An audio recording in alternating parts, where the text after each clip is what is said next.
Happy Thursday. Hi, Marcus. What up, dog? Bust down, Pantheonis. We got Mm, 7 people in the chat. Somebody tell me who's there. What's going on? Who is present? Who is currently here? Because today, if you like that recast T'Challa stuff, that's going to be spoken about today. Yeah. So it's crazy how much they give us. Like, this should be a dead discussion. This should be like a wait until Black Panther 3. But holy guacamole! Little do they know, the content farm that just keeps on giving, even though we don't want it to. I don't want to be here today talking about it, but I will talk about it here. What up, Junior? Junior What Network. up, Ant-Man? Raptor Cloak. I don't think I've seen that name before. What's going on? Huzzah! Raptor Cloak, I recognize you. You've been here since day one. You don't recognize Raptor Cloak? I don't. My bad. Raptor Cloak, you're a day one, aren't you? Like, my bad, G. Yeah, I apologize. You might. If he's not a day one, he's a year one. If you a vet, I apologize.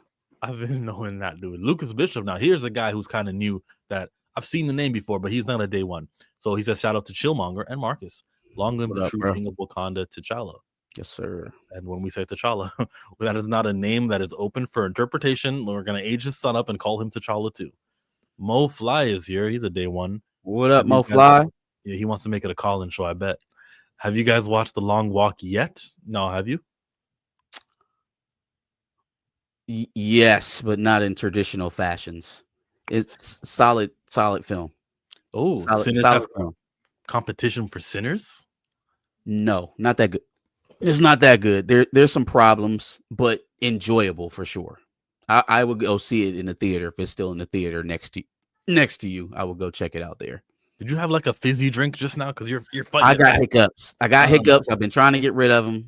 Just bear with me for a while. I saw some. It's not going to work on you, but I saw a heel. The teacher was like, "Oh, come to the front of the class and speak." And the kid was nervous, and it healed the hiccups. So I don't know. I would say stand in front of a classroom of people, but that's basically what we're doing now. Scaring me usually works. Like if somebody was hiding in the corner and they shocked me, that would probably a good jump scare usually does it. I don't want to almost pass out, hold my breath. But it's funny that it's still happening. I should just make you talk and just. God damn it! Hello, Andre. Hello, Bucks. Hello, Professor Film. All right, perfect attendance. That's all the regulars who are in the chat. Thank you guys all for being here. You guys make Thursdays fun. What else makes Thursdays fun is some of these videos. Okay, Dame Dash. All right, if you don't know, then you don't know. Basically, short version is he's a guy who you're holding your breath. I hope it works. The Dame Dash is a guy who believes in ownership, and there's a lot of things I agree with too, but he just takes it a little bit too far. And this skit I saw on Instagram, it's hilarious and it's worth sharing. Let's listen in. There's a fire. Good job, man. Is that everyone? No, Chief. There's one more, but he won't let us save it. What? Why not? Because I'm a boss. Real bosses save themselves. Oh, Dame Dash. Okay, then. Save yourself, Mr. Dash. Hey, yo, didn't I just tell you I'm a boss? Nobody tells me what to do. Nobody tells me to tell them that I'm a boss. I tell myself to tell you I'm a boss. If I'm a boss, I tell myself when to tell you I'm a boss. So you don't tell me to tell you I'm a boss. You don't even tell me when you want to listen to me tell you that I'm a boss. I tell you when to listen to me tell you that I'm a boss. Now you can listen to me tell you I'm a boss. Oh, okay. Oh, you want to put out the fire, Dame Dash? That's fine. Okay, guys, let him put out the fire. Give him all the hose, guys. Pause. I'm from Harlem, B. We don't touch another man's hose. Okay, I'm going to bring in a chopper and drop some water on the building, okay? You mean like make it rain like I'm a fucking stripper? I'm from Harlem. We don't let nothing rain down on us. We don't even take showers. Hey, real talk? This whole building is about to go up in flames. Oh, please let us save you. Yo, I'm the one that decides who gets saved and who doesn't. This is my building. I put up the bread for it. I designed it. I baked the bricks. I started the fire. Wait, you started the fire? Oh, why, Dame Dash? Why? I was doing my laundry like a boss. In the bleach container, had a sign on it that said keep away from flames. Don't nobody tell me what to keep away from. You're from Harlem. Yeah, we know. We get it, all right? Oh, man. He's not breathing. Oh, well, then give him mouth to mouth. Quick. You stupid. I can't breathe life into another man's mouth. I'm from Harlem. Word. I fuck with you. Pause. Hilarious. I think that perfectly encapsulated the Breakfast Club moment. It was a bunch of nonsensical like overly masculine bullshit. Some shit that you would expect a 18-year-old to be out here doing. And Dame Dash at his old age of what did he say, 54? Well, Dog. he sounded a lot smarter before the 10 years ago interview. I was like, okay, that's really significant. Oh, you can't even work for anyone. No. I think it's a little bit of the Trump effect, bro. I think we were convinced that he was he was something. You know what I mean? Like you can only go broke so many times. And in the way that he tried to explain it away, well, no, you put all your actual money in your family's name. It was like, okay, yeah, that's cool. But see, the thing is that I don't see them. Those individuals that you're talking about, those wealthy individuals, I don't see them constantly getting dragged into court over debts owed. No. You know what I'm saying?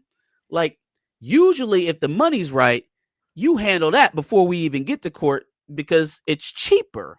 I don't have to pay legal representation to work me through this. If I have the money to handle it, this man talking about I owed $1 million in child support and paid it. Does that sound like broke? It sounds like stupid. It sounds like dumb. It sounds like nonsensical. You mean you had $1 million and you made somebody take you to court to give it to them about your kids? Again, it's like the brain never got to the point of maturity. It never got to the point of, oh no, I'm a grown ass man now. Some of that shit I was saying was dumb. I should probably leave it alone.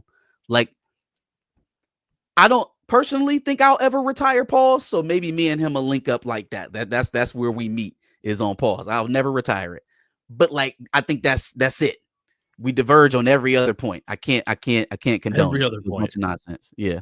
It was a bunch of nonsense. Even the overly gay stuff. It was like, oh, this is gay. You're gay. This is gay. I'm like, hey, yo, man. That sounds like when somebody gay and alert like that, it's a little bit of projection. You know what I'm saying? Why you got gay on the brain that much? Why is everything gay in here? You gay, envy gay. I think y'all gay together. Y'all should just say y'all gay. Like, dog. Funny thing about this skit that was made from I Am Carl Jones is he says, I did this sketch a while ago. So this isn't even like in response to that recent interview on Breakfast Club. Because he's been the same person for the last 20 years.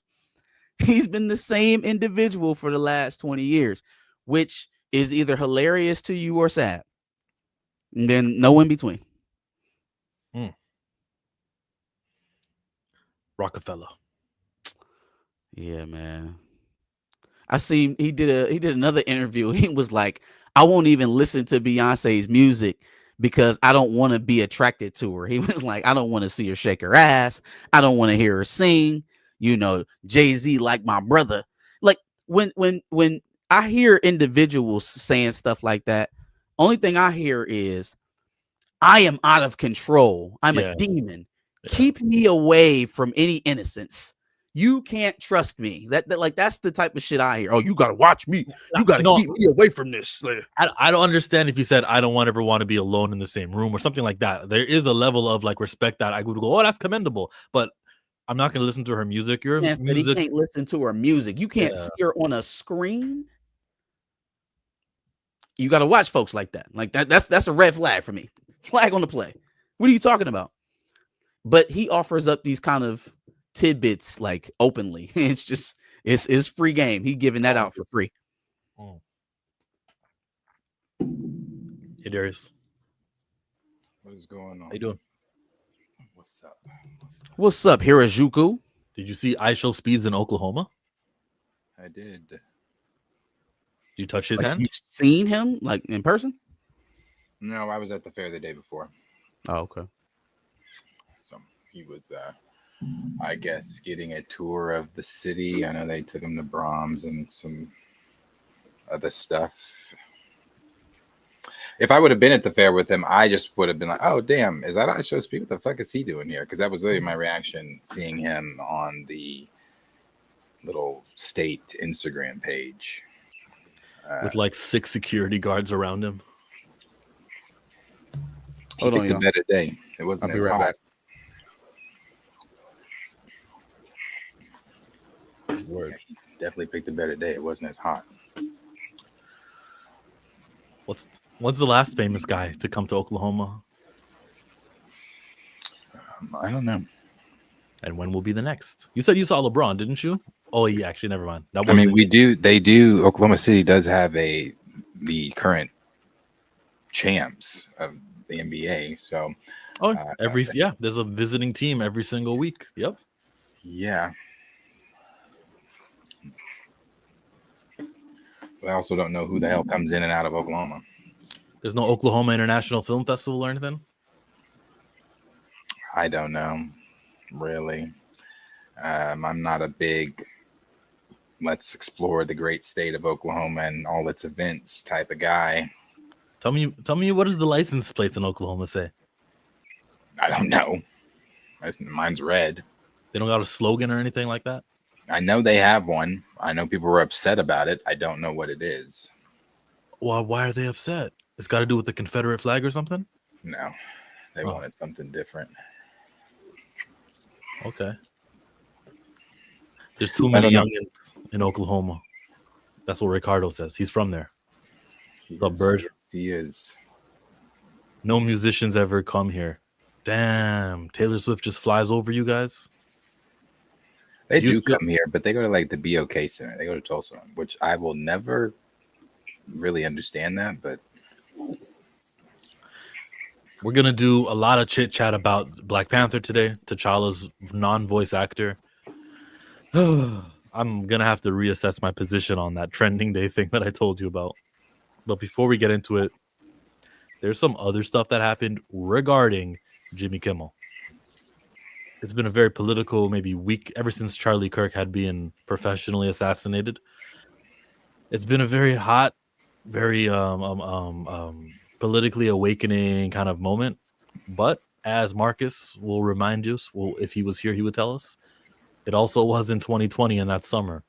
And everyone had a black square and everyone was like, yeah, let's do the right thing. Today, there's a whole lot of let's protest and boycott and cancel your Disney Plus. So what I was cancel your Hulu account. There's no support in these guys. Even like Tatiana Maslany was posting about wrong view. Tatiana Maslany on her story posted this, which you kind of can't see, but it says to cancel your Disney Plus, your Hulu, your ESPN subscriptions. That's what Tatiana Maslany's message was on her Instagram 9 hours ago. And it's her playing as She-Hulk. So she's like, remember, she doesn't care about like that's being silenced and stuff like that. She actually appears to have integrity. She also has a smaller platform. But like, there's a lot of people saying that. I think Damon Lindelof said the same thing. Damon Lindelof is a screenwriter. He did Watchmen. We remember he did Lost. He's also working on Lanterns right now. Damon Lindelof says, I will not work on Disney anymore until that Jimmy Kimmel thing is rectified. He doesn't want to associate with them. So that's two names who I know of. Maybe there are others who say they don't want to do it. But the Jimmy Kimmel firing it's resonating. And I wonder how long this indefinite suspension will be. Well, did y'all both already talk about this? I don't know where we're at in the conversation. No, he just started. I'm kind of done. I set it up, but I don't have anything more to say. Yeah, boycott. What boycotting ABC, Disney, ABC, EFG, all of it. This thing is deep. It goes deep. I want Darius to go first because I kind of mapped it out a little bit. I got some particulars of where everybody's interest is, in particular Disney and the local network company that they own, Nexstar. Oh my goodness. Low-key, that's kind of insulting to us. Like, he wants to be last because he knows that I'll go. It's elongated, so I don't want to. You shouldn't even go, Darius. You should just let him go. You should just say, no, I've got some dope shit to say, and you go first, Marcus. All right, bet. I'll go if you want me. If you know what I'm saying. I'm also just talking to you about what Darius wants. So you know. I'll go really quick because mine's really not that long. We all know I can't stand this administration. I have not hid that. I cannot stand Trump. I have said that this was going to be some of the things that were going to happen. I said this 8 months ago. I was one of the ones ringing the alarm, along with some of the others that voted against this. but we're living in the America that they voted for. We're living in the America that he said that he was going to deliver to his constituents and things like that. Make America great again. It's in the slogan. When was America ever great? I mean, that's a whole nother conversation, but we're living in that. I always bring up Stacey Abrams' 10 steps of autocracy that she so eloquently laid out on the Jimmy Kimmel show. And again, we are living in that.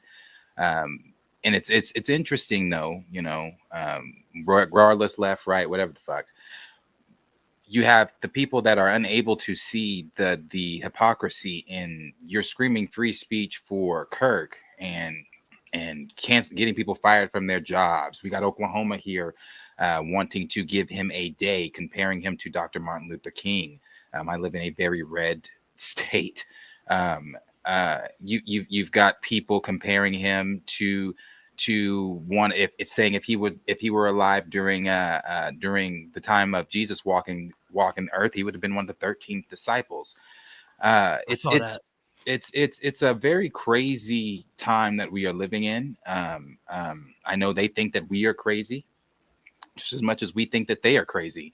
But when we start to see authority figures like Donald Trump, because people like Jimmy Fallon, Jimmy Kimmel, Seth Meyers, The Daily Show, others don't bend the knee to his ideologies, to his narratives, to what they want America to be. If you're not preaching, and if you don't, that's again those 10 steps of autocracy. But if you don't look like them, talk like them, walk like them, have that religion like them, if you aren't that Christian nationalist, if you aren't a proud white man, if you don't belong here, if you don't fit their narrative, they want to silence you. So since Jimmy Kimmel and the rest of them have gone after him for years, now you have him speaking with who's the chairman of the FCC? What's his name? Brendan Carr. Yes, sir. You got Brendan Carr making statements like the statements. I'm sure you're going to bring it up. What he say? He said, you know what it is. Yeah. You can do this the easy way or you can do it the hard way. I guess. Go. Yeah, finish up. I'm sorry. I'm just about done. You can do this the easy way or you can do this the hard way. You got him making comments like that. You've got, again, after Colbert was taken off the air, you got Trump making the comments he made. Oh, next is Jimmy Fallon. And then we're going to go after the talentless Seth Meyers and the rest of those guys. Why are they going after those people? We've seen people from other countries trying to warn us. Hey, Russia is warning us. Hey, this happened. This is what Putin did. You have people that are trying to warn you 8 months ago. Hey, you think it was bad the first time. It's going to be worse this time. We are living in the America that he wants. We are living in the America that his constituents want. Again, you have the whole thing that's been going on with Kirk being twisted and turned somehow on the black community. Somehow Megyn Kelly says it's Obama's fault because he's slick talking. I'm telling you, it's crazy. The shit is crazy. The fucking shit is crazy. And the last thing I'm saying here, I am a follower of Christ. So for those out there, people saying that, this about Charlie Kirk and him being a 13th disciple, we didn't know, or we don't know the same Jesus. We don't know. There's no way we can know, because the 13th disciple it's insane. We can't know the same Jesus, because the Jesus I know wouldn't stand behind the ideologies and things that Charlie Kirk stood for. I've heard I wasn't a Charlie Kirk follower or anything like that. I didn't know who Charlie Kirk was to a magnitude like that, but I had heard some of the crazy shit he has said. And since his death, I've heard even more things, about the whole throwing, you can't, if you're gay, you can't go to Gaza. They don't have any more roofs to throw you off of, or some of the other just crazy comments that he's made. So when you say that he is akin to Dr. King, or you say that he would have been the 13th disciple, you all sound insane. They call that rainbow washing. Were you done? Sorry, I thought you were. Oh, I'm done. Rainbow washing is like when they act like they care about everything gay, but if you look at Ron DeSantis and the Florida bill, you look at some of their actions here, like they don't give no damn about gay anything. They just are wanting to rainbow wash it. Like that's the name of that tactic, or they like make you not care about Palestinians because of that reason. Yeah, and free Palestine. Oh, I second that. Why didn't you third that? Third. Okay, better. Mike says don't have to affirm my loyalties constantly. You know where I'm at. You know what though, Marcus? I'm starting to get to a point where Killmonger should not interact with those channels if you haven't made the stance, or if you don't like. I'm getting there. I feel like it is such a litmus test of, oh, are you morally worth my time or not? Like the same way that the studios can excommunicate somebody for having a Palestinian stance, and I think that I need to also be on that, for just on the opposite side. Are you pro-Palestine, or are you pro the evils of Israel banking, the evils of the Epstein files, which is tied up to that, the evils of everything associated Nobody's with talking the about genocide? now. Well, here's the thing. You can feel completely comfortable in that stance because unless you are a white Christian baby boomer and most likely male, you're probably not on the side of the illegal occupying state in the Middle East. Like they've lost everyone except for the white evangelical males, mostly males in Southern. And Charlie Kirk was changing his position. He declined an invitation to be with Netanyahu. He was actually going to be somewhere to the side of, oh, I can't justify this genocide. It's going too far. Yeah, Israel. But I agree with you. What you're saying is not untrue. But at the same time, Charlie Kirk still made it damn clear. I am very pro-Israel. 48 hours before his death, his tweets were very pro-Israel. Not pro-Israel enough, because I believe my theory would be that they had a lot to do with why he's not alive anymore. He's also. I still think that you can't eliminate the white Christian national part of it with Charlie Kirk, and I think that's where the offense in Israel's dominance over our executive branch came in terms of Charlie Kirk. I think he resents the fact that Israel is, for all intents and purposes, running the executive branch right now. I think that is where the offense is. I don't think it's for a genuine concern for loss of life. No, I don't think it's about anything other than is what he preached for with his platform through his entire run, which was supremacy, right? Anyone who threatened that position was the opposition. And so he made the very easy calculus of seeing who was in charge, who's calling the shots, and they are not me. So I don't like that, right? Like I can get down with the whites that occupy and colonize here on this continent, but if you do it over there, you stay over there and do it over there, is what I suspect was going on there.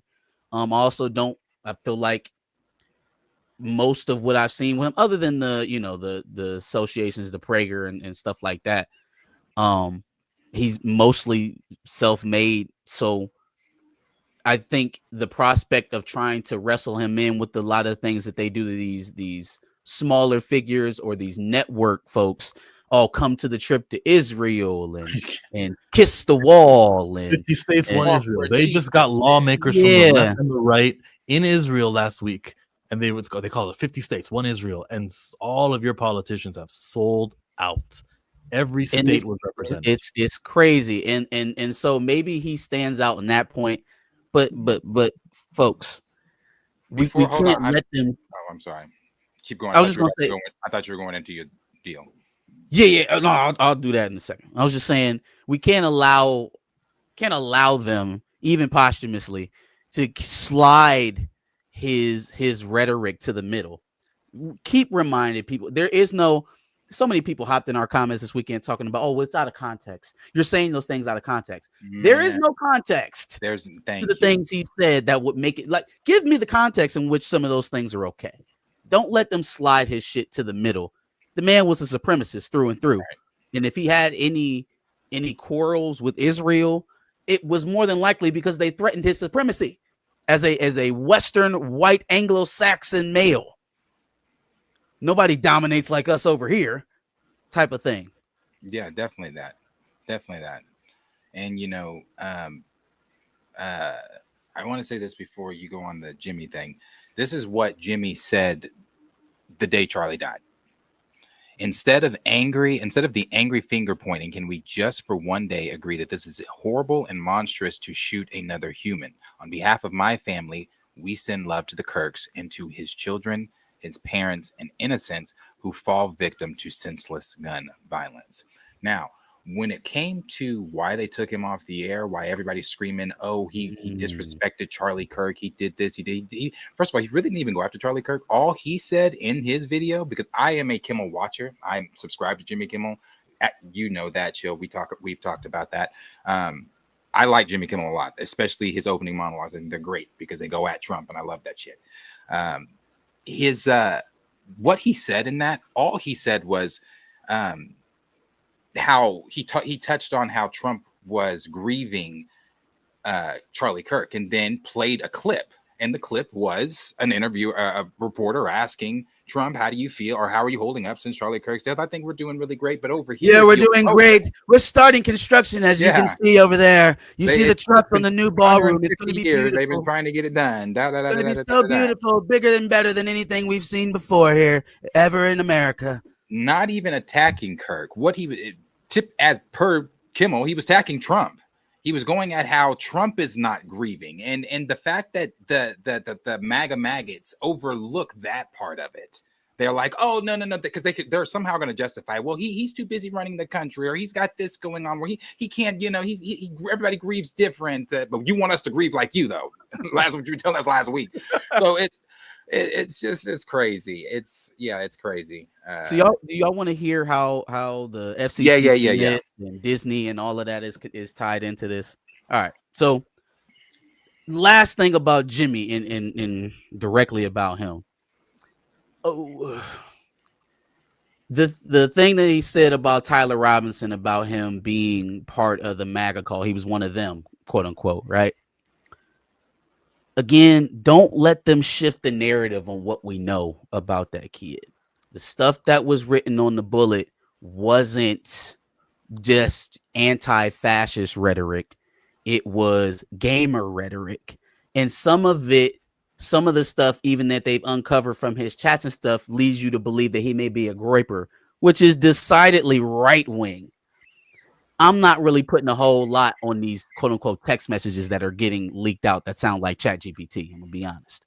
But in terms of what we got initially about his communications and stuff like that, and what was on the ammunition, that is not, to me, even his association with the roommate is not a dead giveaway to be left wing.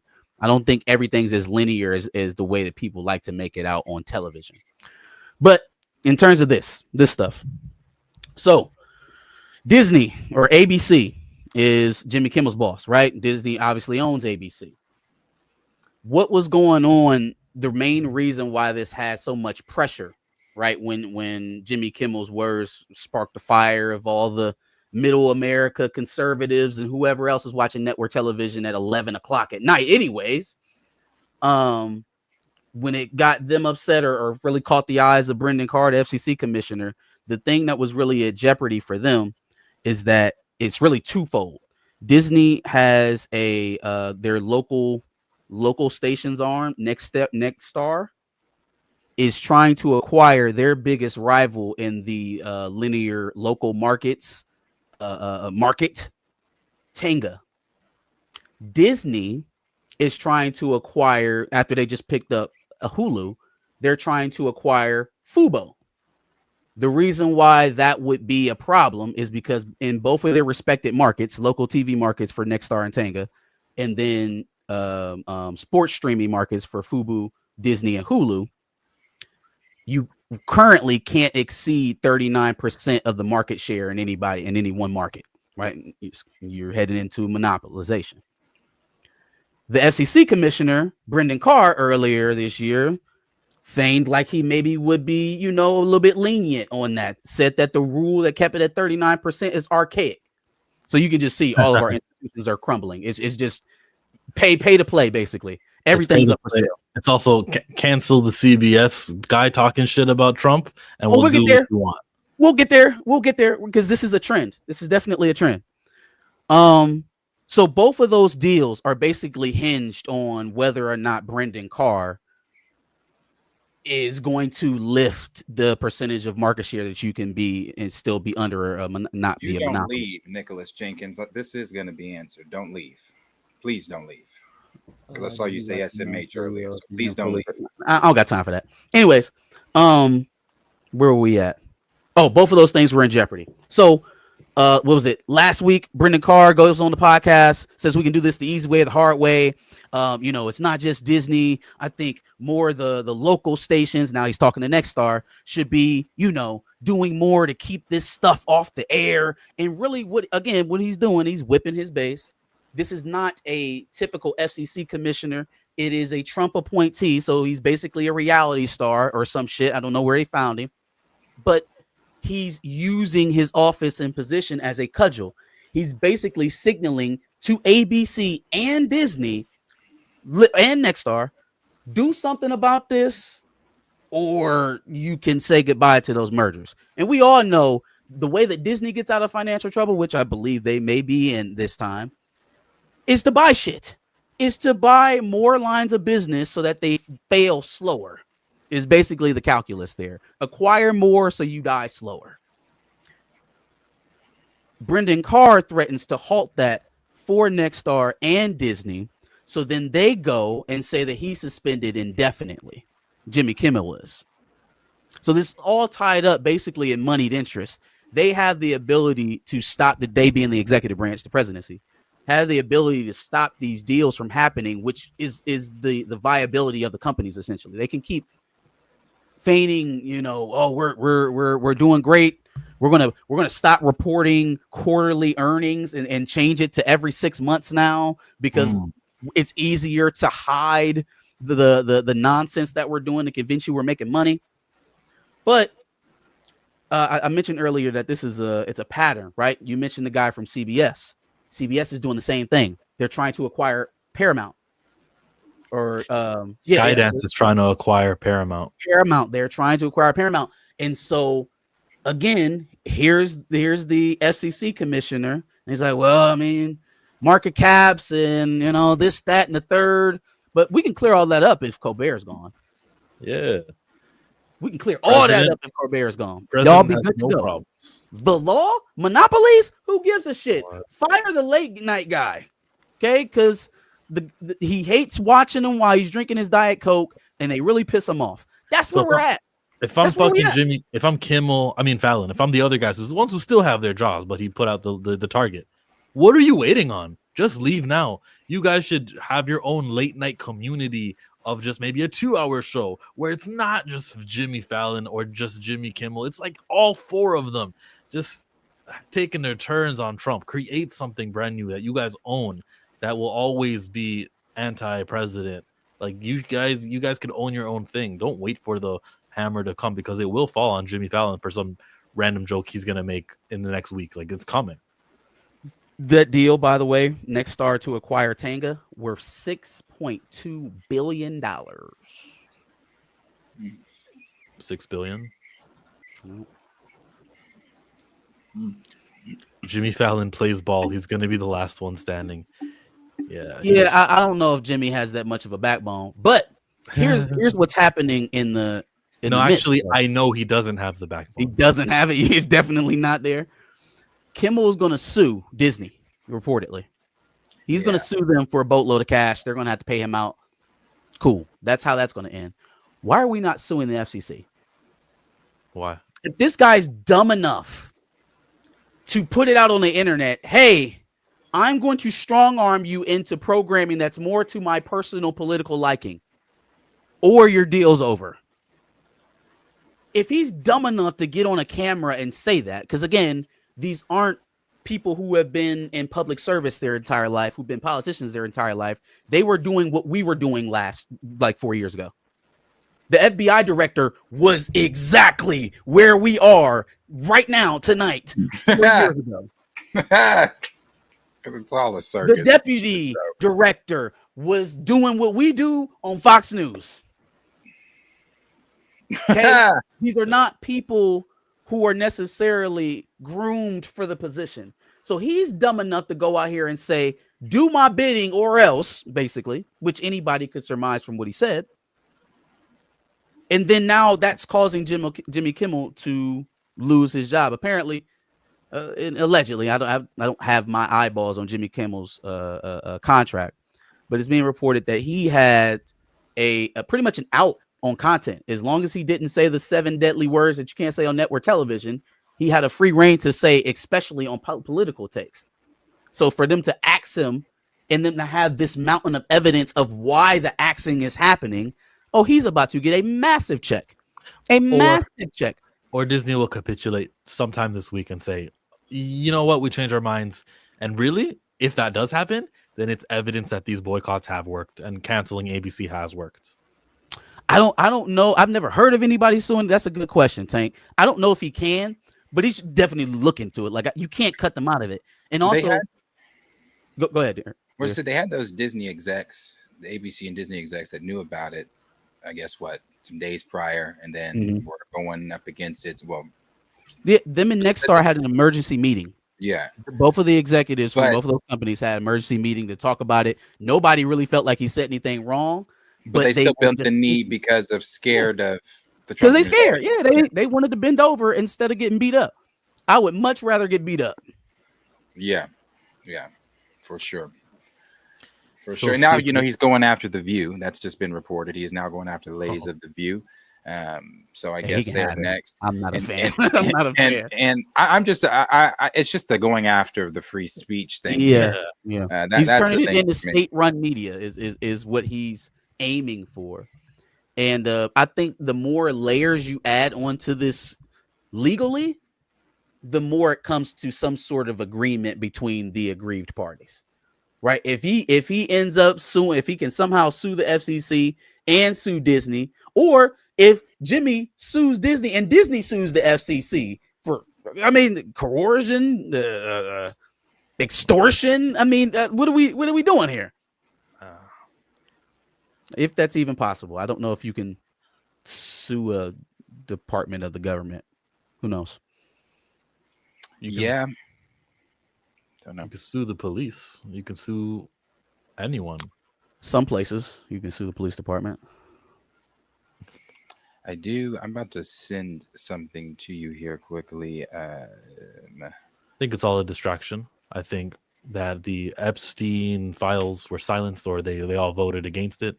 The day Charlie Kirk died, they all voted in the House. And the day Charlie Kirk had passed, who was it? Lauren Boebert. She introduced a BDS, you can't boycott Israel bill, into whatever they were passing on that day, and it got minimal attention.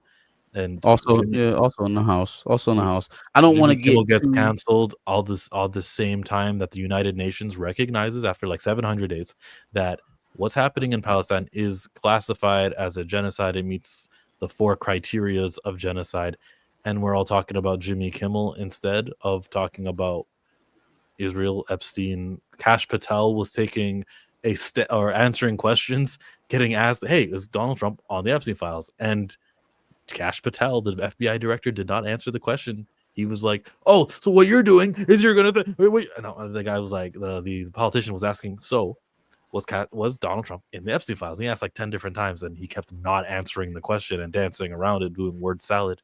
That's the distraction. I feel we're too busy talking about Jimmy Kimmel and everything, where I think the headquarters of evil, which is that rogue state next to Egypt, the headquarters of evil are taking advantage of all this. And again, my theory is they're involved.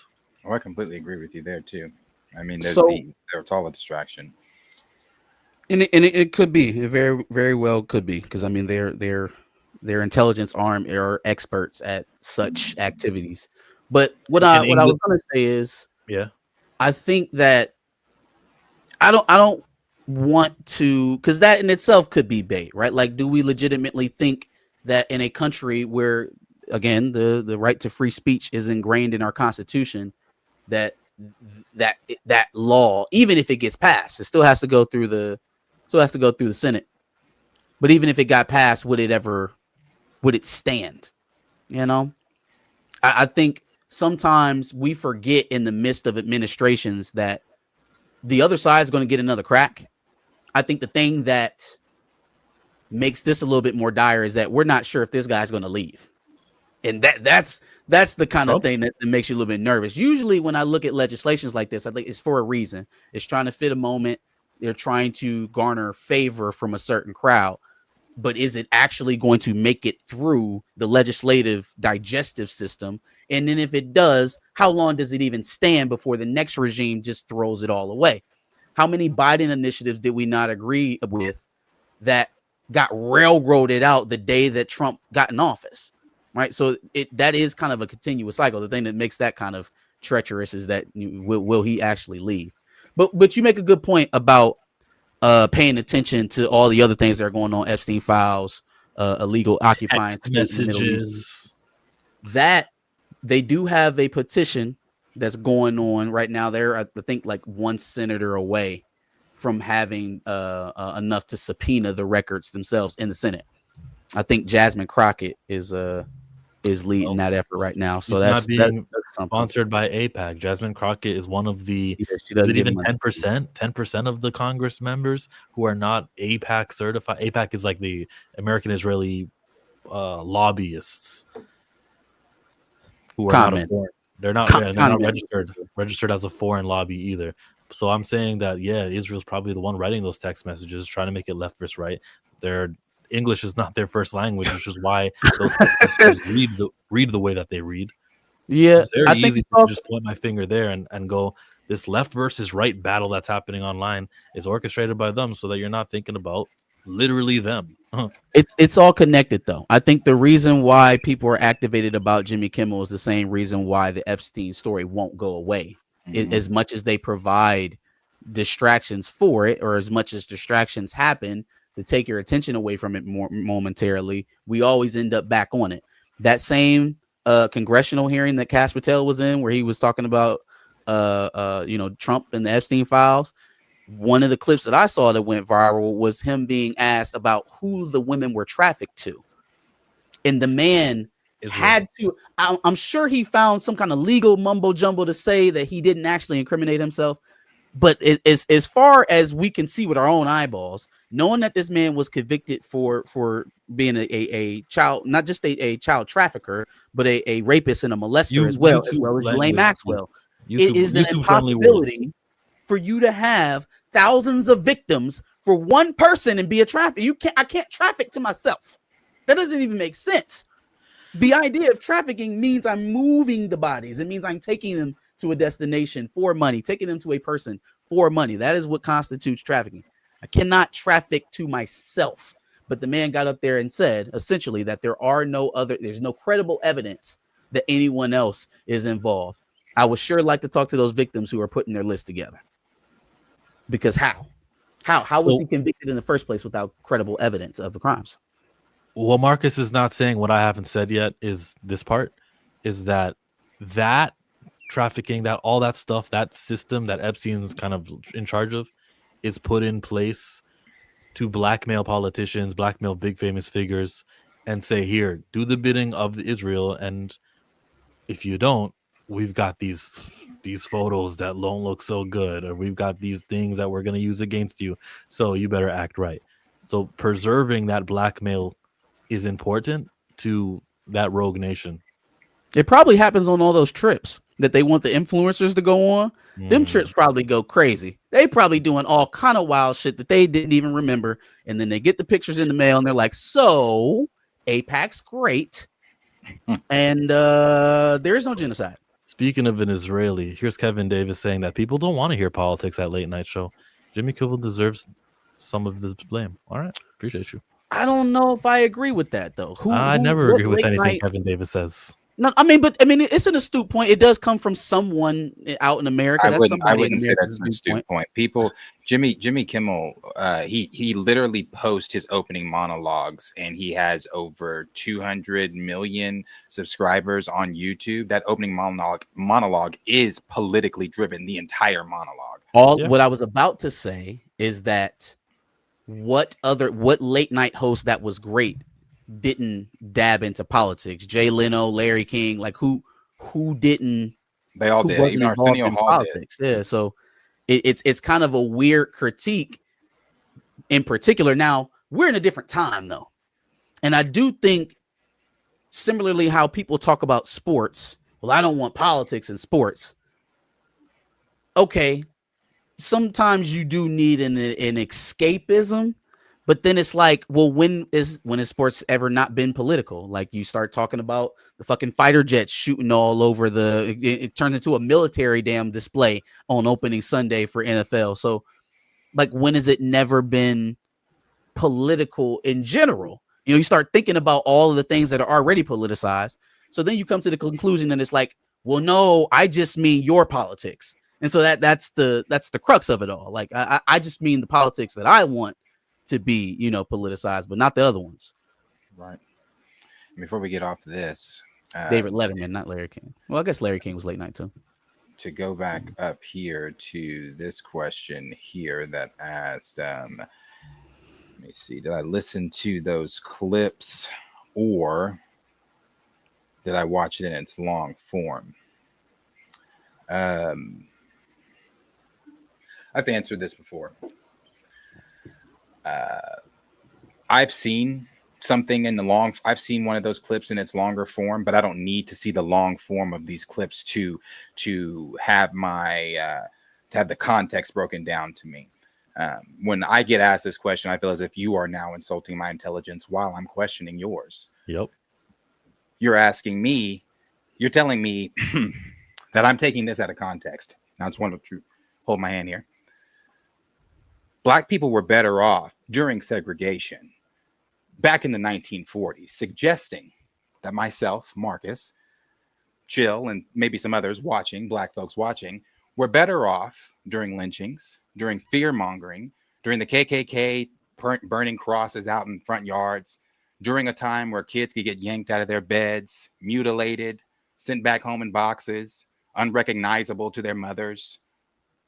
That my people, we, were better off during that time. So I want you to tell me, what the fuck am I taking out of context in that? And how dare you insult my intelligence by telling me that I'm taking that out of context? Nothing being taken out of context. I got some more. I want one too. So he also said that black women don't have the mental capacity or brain power, to lead or to be in executive positions. He also said that the Civil Rights Act, while everybody is ironically calling this man a civil rights activist, he said the Civil Rights Act of 1964 was a mistake. Was a mistake. People the like civil Ben rights Carson. activist who doesn't believe in civil rights. What is out of context? Give me the context so I can make it make sense. I'll pretend I'm a fourth grader. I'll play dumb. Give me the context. I want to hear it.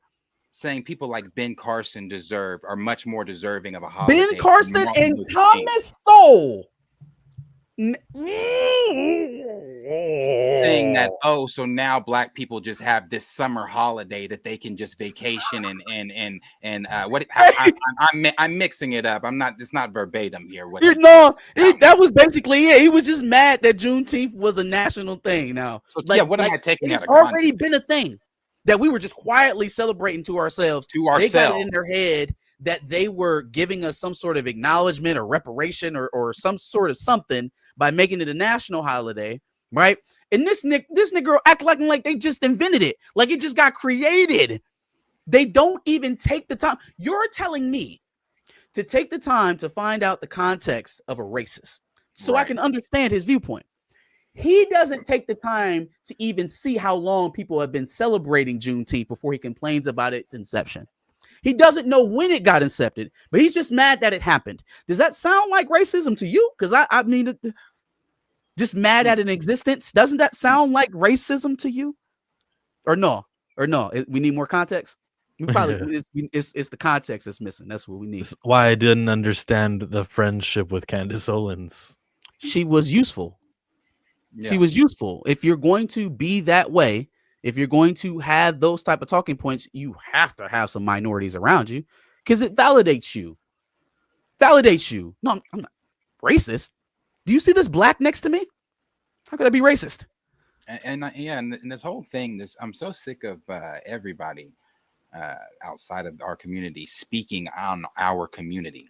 Oh, I gotta show you one. How this whole thing has come back to the black community is still beyond me. I'm still trying to. I'm literally the bitch with the geometry on the face. I'm trying to figure out how the fuck this came back to the black community. Yeah, you got people screaming, "White men fight back." You got I'm like, bro, it was a white dude. it was a white He dude got that shot him. in Utah. It was There is Israel no- also.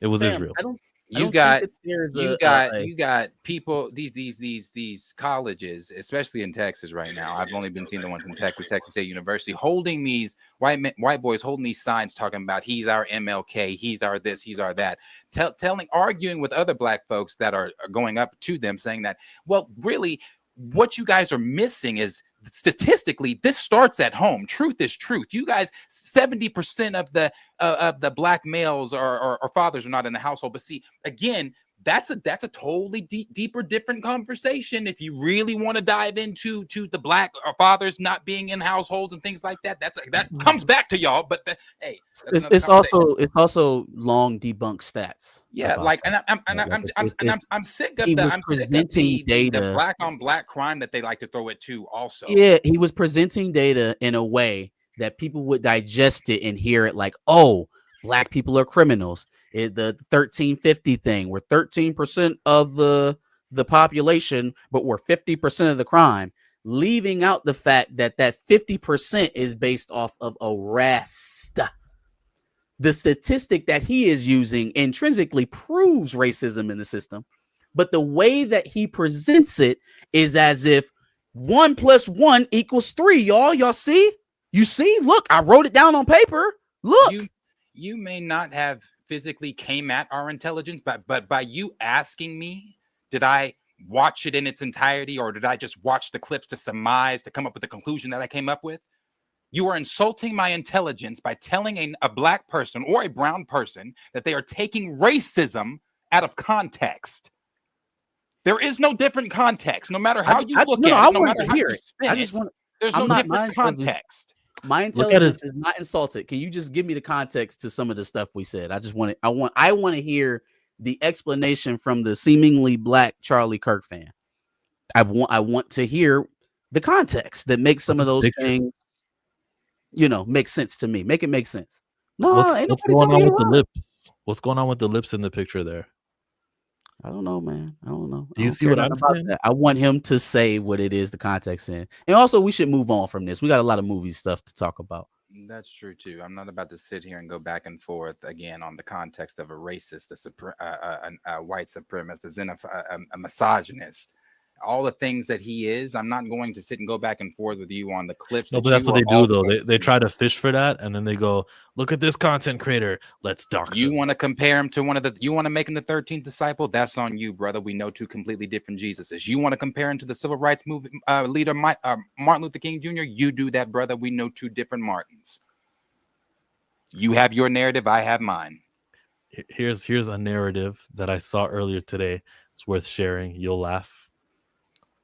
Dave Chappelle, to the front of the class, boys. Okay, you guys have spent the last decade of your respective careers speaking out against cancel culture because college campuses wouldn't allow you to speak hate speech on stage for money anymore without critiquing that to some degree. But now what you were scared of is happening. What you were scared of, right? Which is that cancel culture would lead to limitations on free speech for comedians specifically. And Jimmy Kimmel literally didn't even offer that much of a comedic reflection on what's going on with Charlie Kirk. He literally said, this is what happened to Charlie Kirk. This is how this administration responded to it. That's what's going on. Isn't that something? Wait till she gets to Chappelle. So Trump's administration threatened ABC, and ABC immediately turned around and fired Jimmy Kimmel without even a conversation. So this is your time. This is what you have been taking up the mantle for the last decade and a half. So you need to come out now. You need to come out with the full weight of your privilege and your platform and your industry expertise and the full weight of your comedic talent and your brains as writers and as performers to stand up for Jimmy Kimmel. Otherwise, you make the woke libs on college campuses correct about you. Oh my God. Because she used the word woke too. No, I have a problem. I just want it to be hateful on. I get where she's going, but she's all over the place. First of all, we're making Dave Chappelle and Jerry Seinfeld synonymous with each other. Are you out of your mind? Dave Chappelle called DJ Khaled the world's fattest Palestinian. He's the only person in Hollywood who will publicly call out that man for not standing up for his people. Jerry Seinfeld is a fucking Zionist, a monster, Yeah, so morally, An awful Dave Chappelle person. and Jerry There is Seinfeld. no But just to, comparison there at all. I get Also, it. hold on. Let me push back some more for Dave Chappelle. Right? She talks about Dave Chappelle's privilege and how they wouldn't allow him to say hate speech on campuses. First of all, I have never heard Dave Chappelle be anti-cancel culture. I've never heard that. Yeah. I've also never heard him doing hate speech. Right? Like, I don't know where the fuck that came from, but it's funny because she feels for Jimmy Kimmel, who didn't do anything that bad in his monologue. He did do blackface about 15 years ago. I guess we'll all just throw that out the window because now he's an angel because he got fired. But Dave Chappelle is the one who gets your vitriol, and you got to put him next to fucking Jerry Seinfeld? It's crazy. It's also like you're on the clock, Dave Chappelle. What the fuck? When The fuck is Steve like talking about? Like he's quiet. Like he has like an active Twitter person.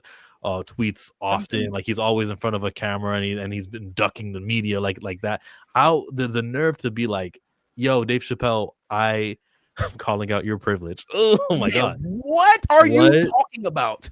And I remember during the George Floyd summer of 2020, he did like a stand-up thing in Ohio.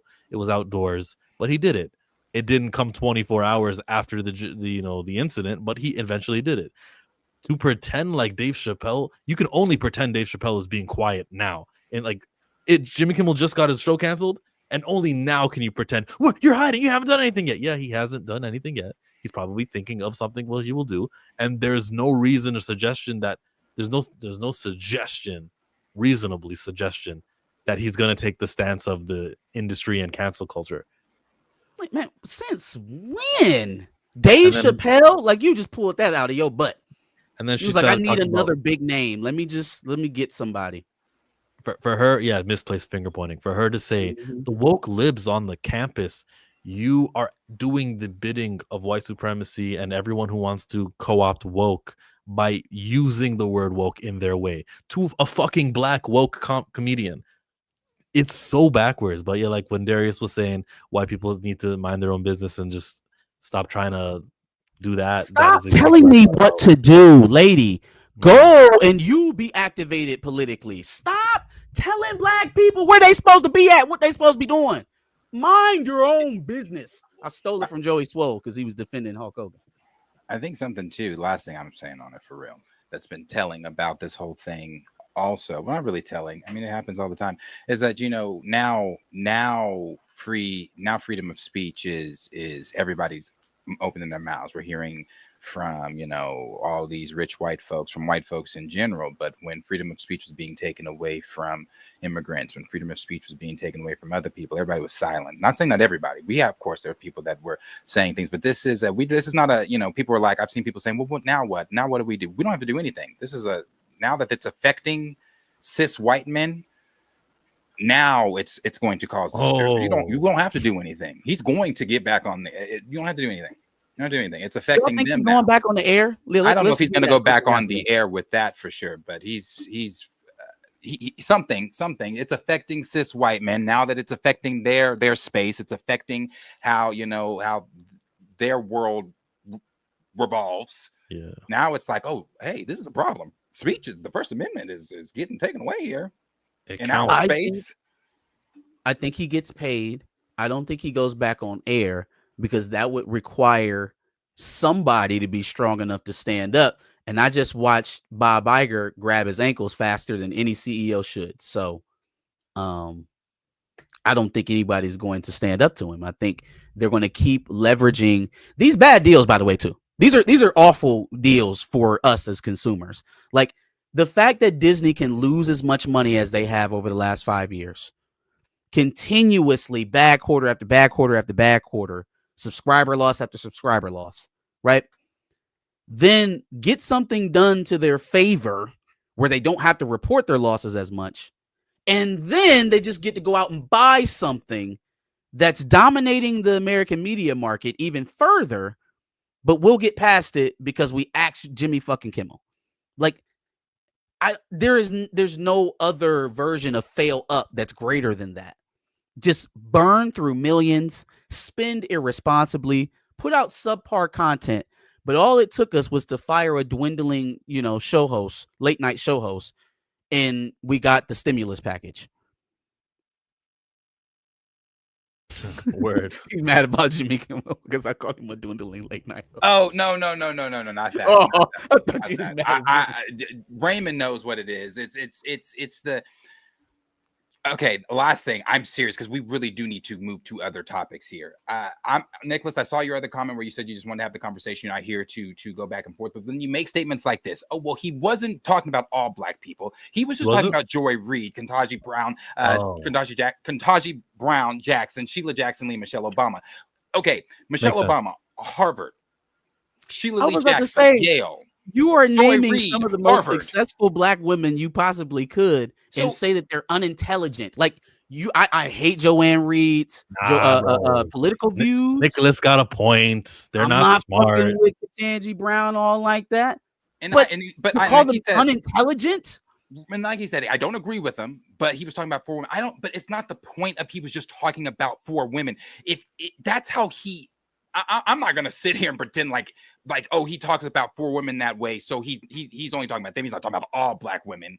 If he's thinking about black women in that way, he thinks about them all that way. I'm not gonna sit and pretend that he was just talking about 4 Harvard educated women. If he thinks that about those women, damn, what does he think about the ones that aren't college educated? Like the fact that he would shoot so high for that level of disrespect kind of lets you know what he thinks. Anyways, what's next? Mandu Grogu, No T'Challa, Batman 2. What we got on the docket? Yeah, don't start with T'Challa. Keep the people here. Okay. I was thinking the same thing. Cool. Let's have some crazy deja vu. You guys thought you could get some T'Challa? Huh? Nah, bro. When that happens, I feel like a future, like a psychic when that happens to me. So, Dwayne Colby, you still owe me $1, fella. I got it written down. Colin Farrell calls the script for the Batman 2 unbelievable. It's so good. God, Matt Reeves, it's so good. It really is. It's extraordinary. That's coming from the Penguin actor. I'm glad it's good. We can talk about how that may cause them some troubles down the line here in a little bit, but we'll stay positive here for a second. One thing that I didn't like about some of the stuff that's coming out about the Batman 2 is that he didn't include Christina Miliani. Is that her name? The chick who's the Falcone's daughter. Like how after you see how she was received in the Penguin series, Falcone is obviously still going to play a role in even posthumously in this the series going forward. Selena Kyle, another offshoot daughter of Falcone. Like, come on, man, make it work. Make it work. I understand there's you don't want to go the complete Marvel route of not having a finished script before you start production and stuff like that. So it's probably set in stone, but you got to leave room to pivot for stuff like that, man, because that kind of stuff will send you over the top, especially when the crowd feels like you're giving them you're throwing them a bone.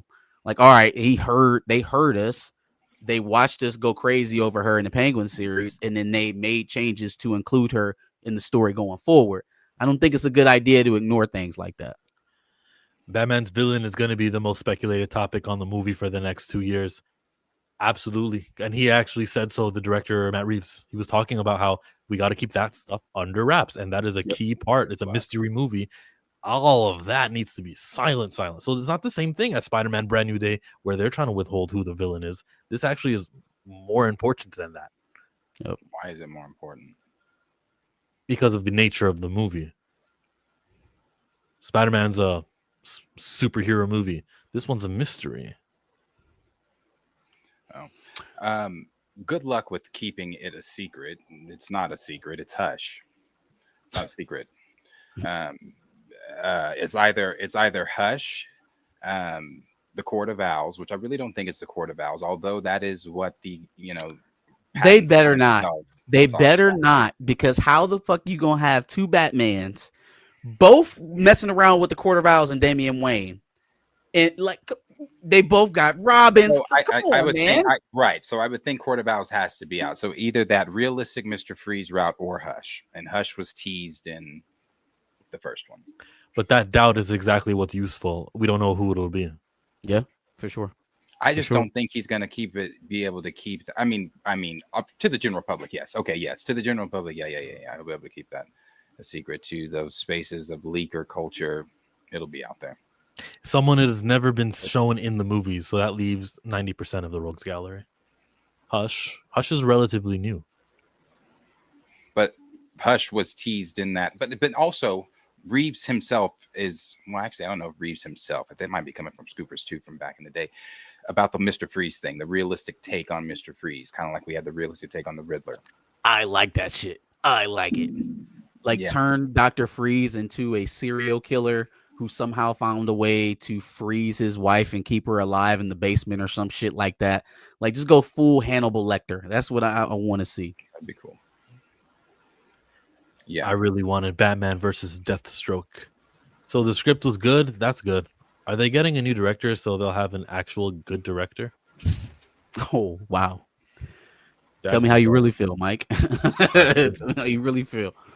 So I think they're still playing a dangerous game, though. I mean, Clayface is still currently filming, and the more and more days that shooting, we're seeing more and more about the Batman in the DC universe.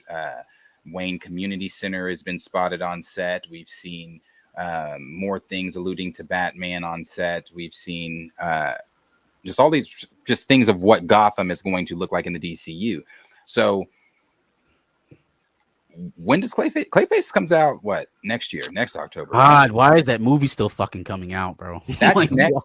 So you're getting two different Gothams in the same year, because 2026 is also when we're supposed to be getting Batman 2 as well, right? So hold on, Clayface is not a Reeves project?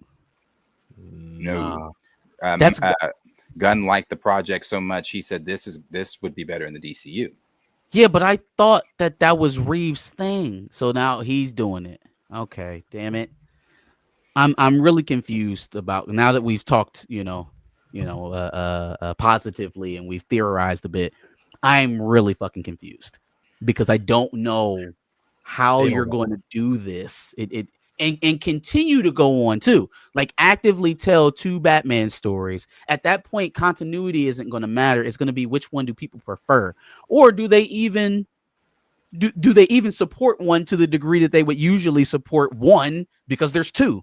If I can just wait until the spring to see the new Batman movie, if I don't particularly care for the lead actor, or maybe my pockets ain't right now, we'll go see Batman later on the summer. I don't know.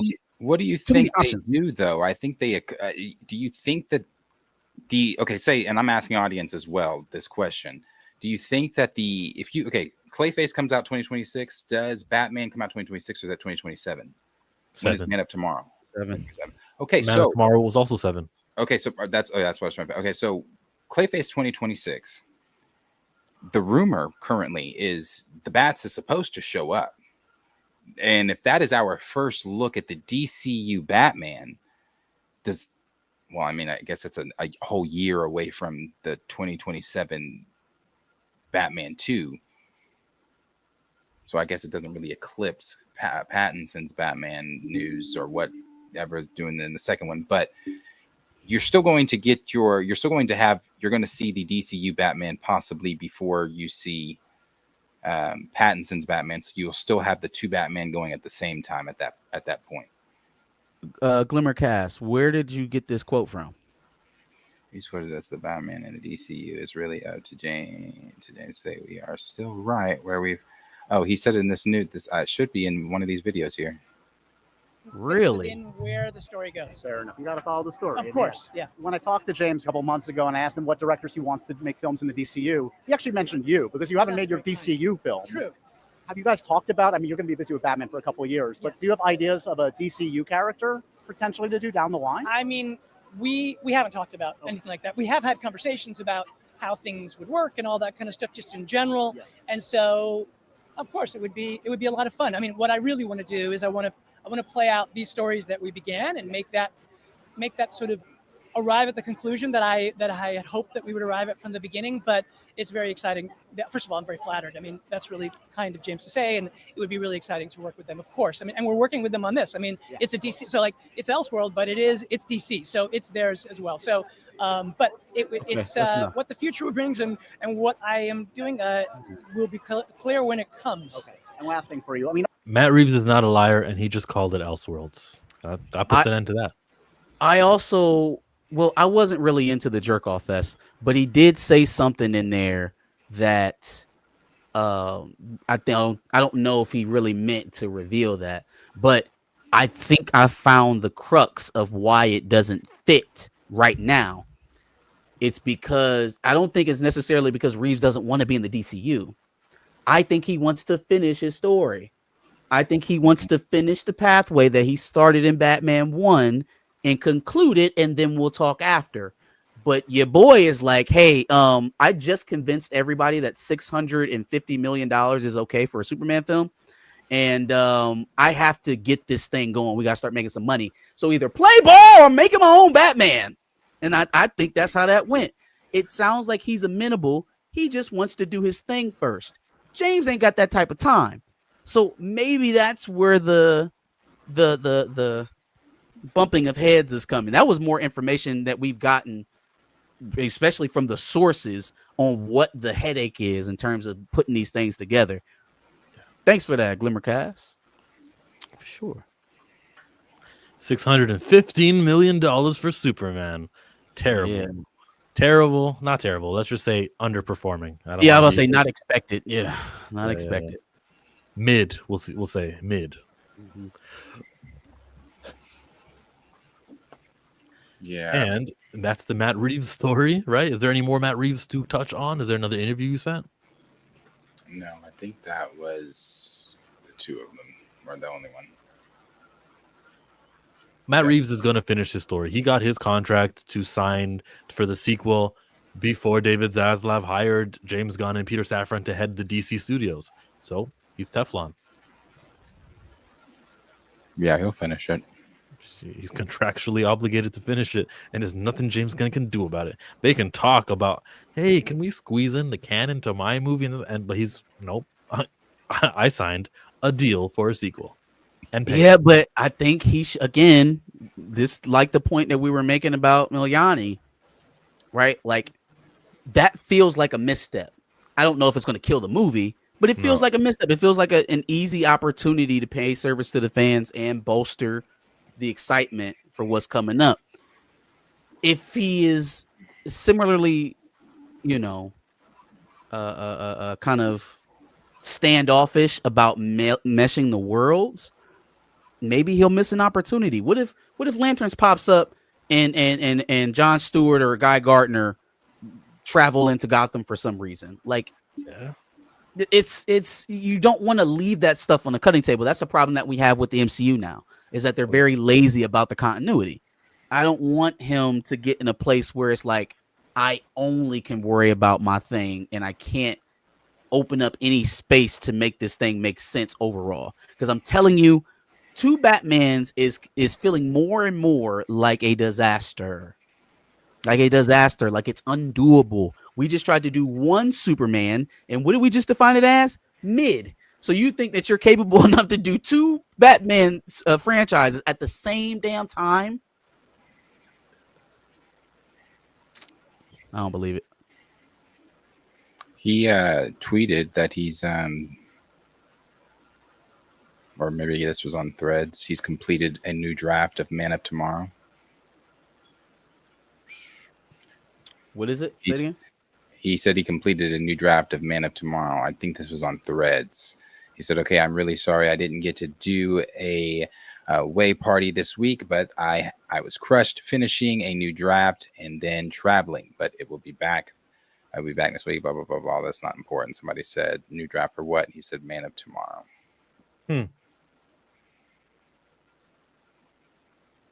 Damn, Paramount about to buy WB? All these acquisitions, man. Yeah. Said.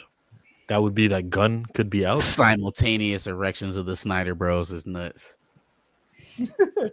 Restore the Snyderverse actually gets a breath. Man, that would be something after all of that.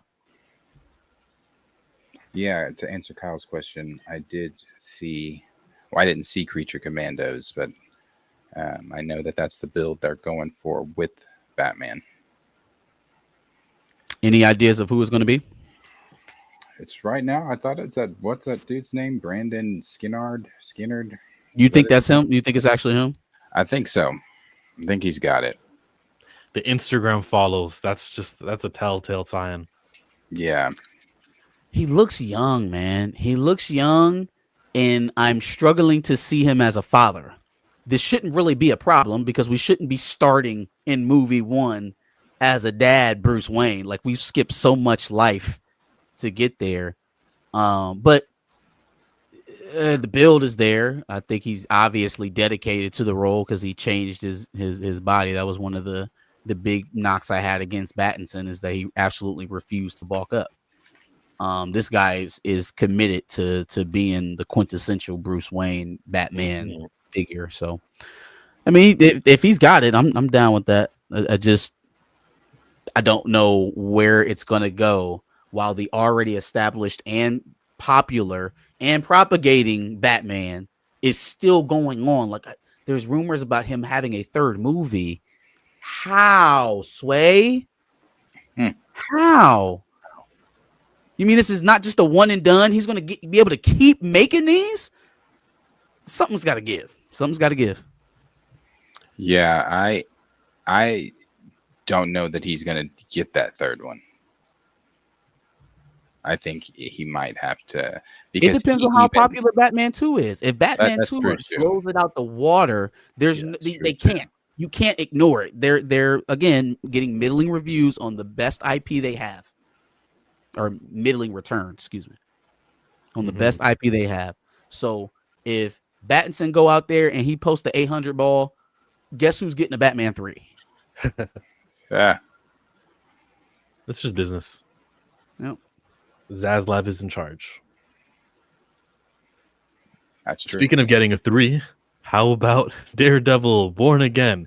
IGN reports that they're officially greenlit for season 3. Shooting starts next year. They on bullshit. How? We don't even have. I said that is so confusing. How? What? What the fuck? This reminds me of when Alex Cross on Prime. They filmed season 1. They loved it so much. They said, let's film a season 2. Even before season 1 hit air, they already had filmed a season 2. This is even worse. I don't know that you can compare this to that. We haven't got numbers yet. They have the numbers for season 1. That was disastrous. Yeah, that too. The Daredevil didn't even chart. Like, there was less people watching Daredevil than there was watching Ironheart. But is Daredevil not charting what you point at to say that it did disastrous? No, not all of it. It is part of it. It is part of it. Okay, I would remind you that it was an episodic weekly with like 30 minutes of watch time. Okay, so let's throw another one in there. No one talked about it. All I'm saying is, yes, the combination of the low ratings and then the reception, how people talked about it, reviewers, people online. It's a combination. It's not just the Nelson numbers. I've already told you why that shit is skewed anyways. But in general, for a project that hasn't even premiered its season 2 to be greenlighting a season 3 after not charting in season 1 feels like what? Again, how? For what data do you have to suggest that that's the good move? I hate to repeat myself, but saying a show didn't chart isn't meaningful enough when it's being on the chart. When we compare it to other shows, like look at Netflix had Wednesday with, it says 12 episodes, but the 4 new episodes from this season are the majority of why there is 1,000 or 1,000 million minutes of watch times, 1,000 million minutes. That you is get it? fine.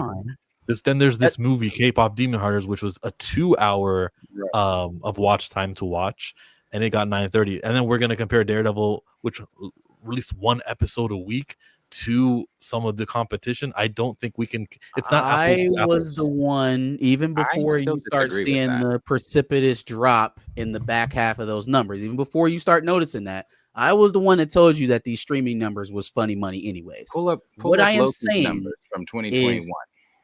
One you second. work on that while Yeah, while he's talking, pull that up while he's talking.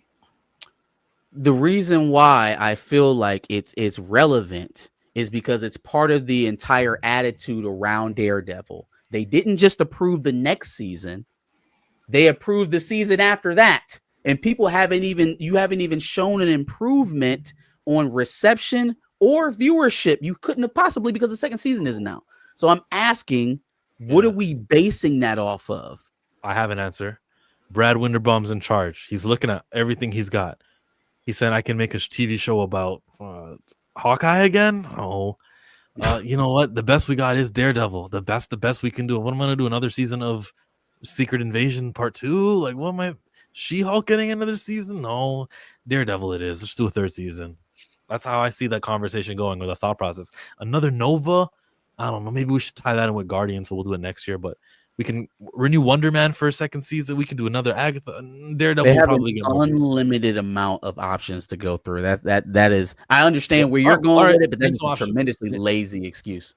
Name some options that would have been better than a Daredevil, because he's got the job. Brad Winderbaum, make TV content for Disney Plus in year 2027 and 6.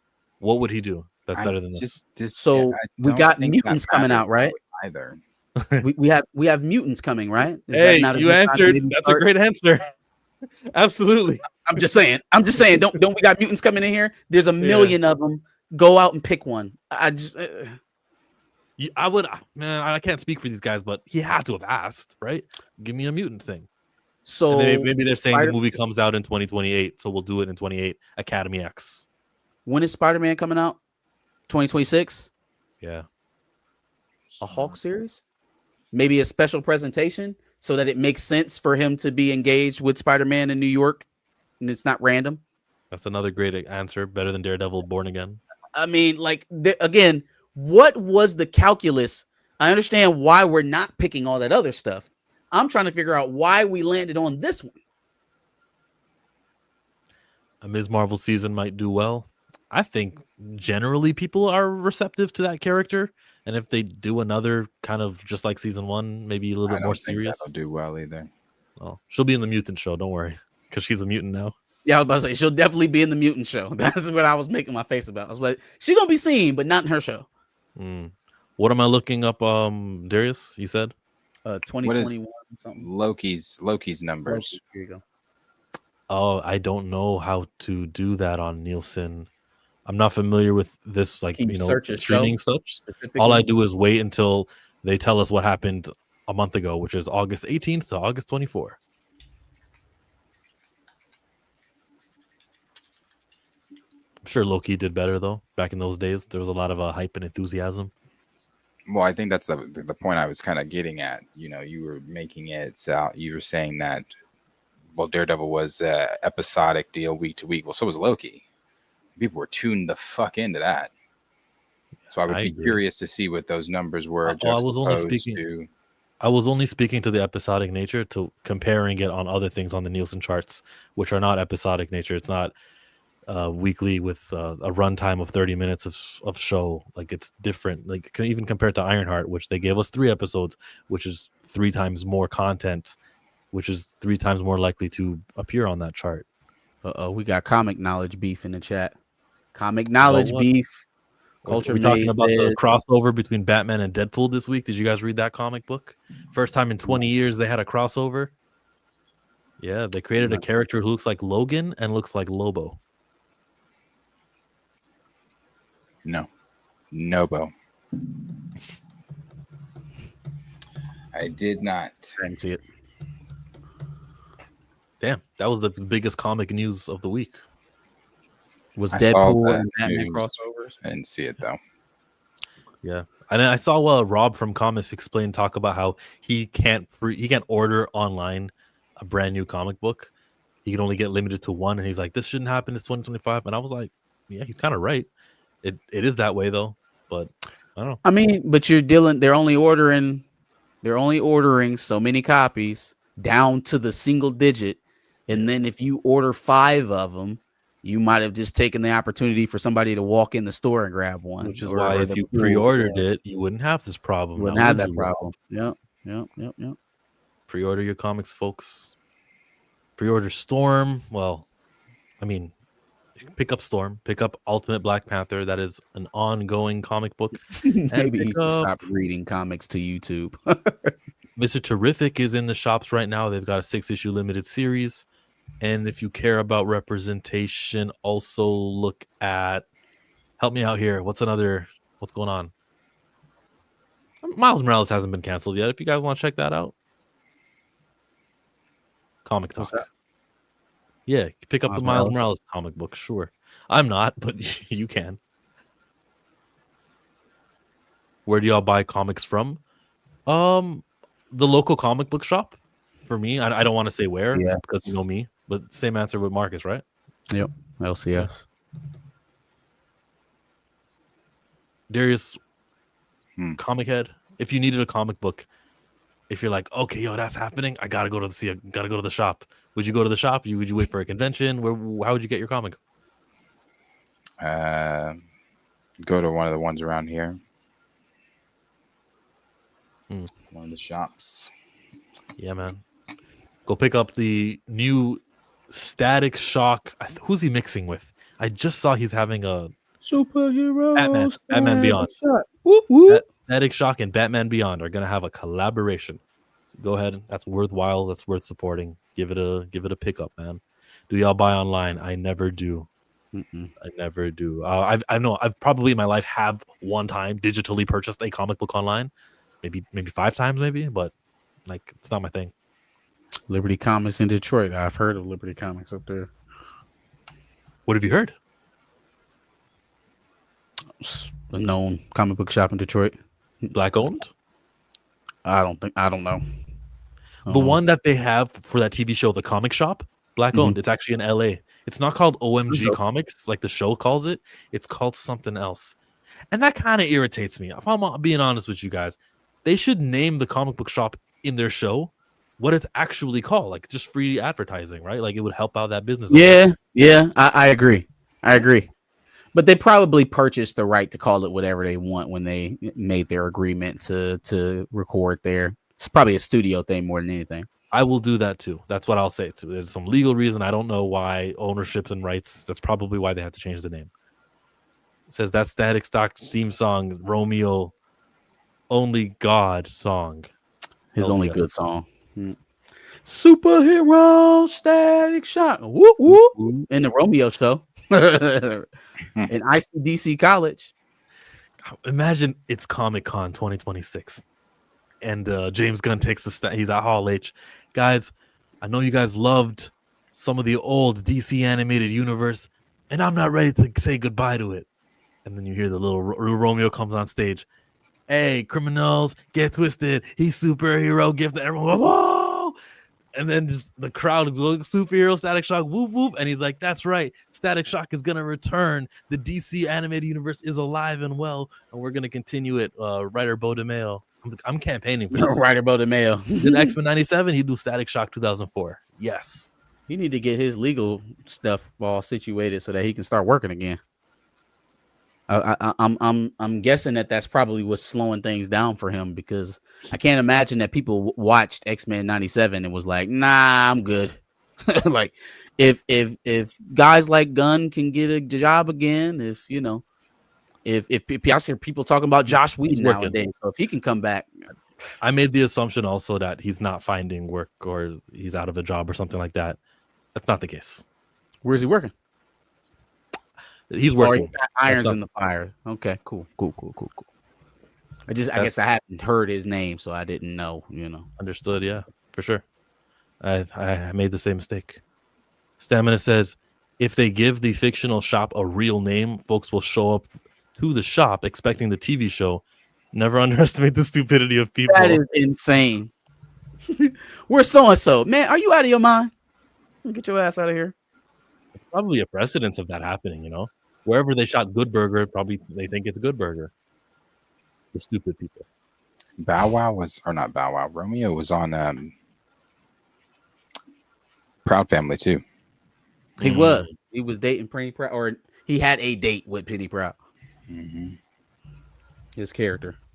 And then I saw him in the NCAA a few years ago too, and I was like, this guy, he actually did it because he said he was going to do it years ago. That was years ago. He was at USC. Yeah.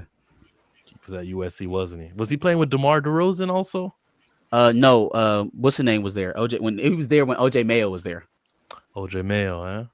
Mhm. That's so cool. Long ass time ago. Like, well, every time I think of Master P and like his interviews and things, like he's so cool. He's an accomplisher. I respect him so much. But wait, Mr. Terrific needs his series first. Wolverine Solid, check out your comic shop. There's 4 issues right now on the shelves, and the 5th is coming out next week. It might already be out. I haven't been to the shop in a minute. But yeah, they've got a Mr. Terrific comic book series. Give it a look.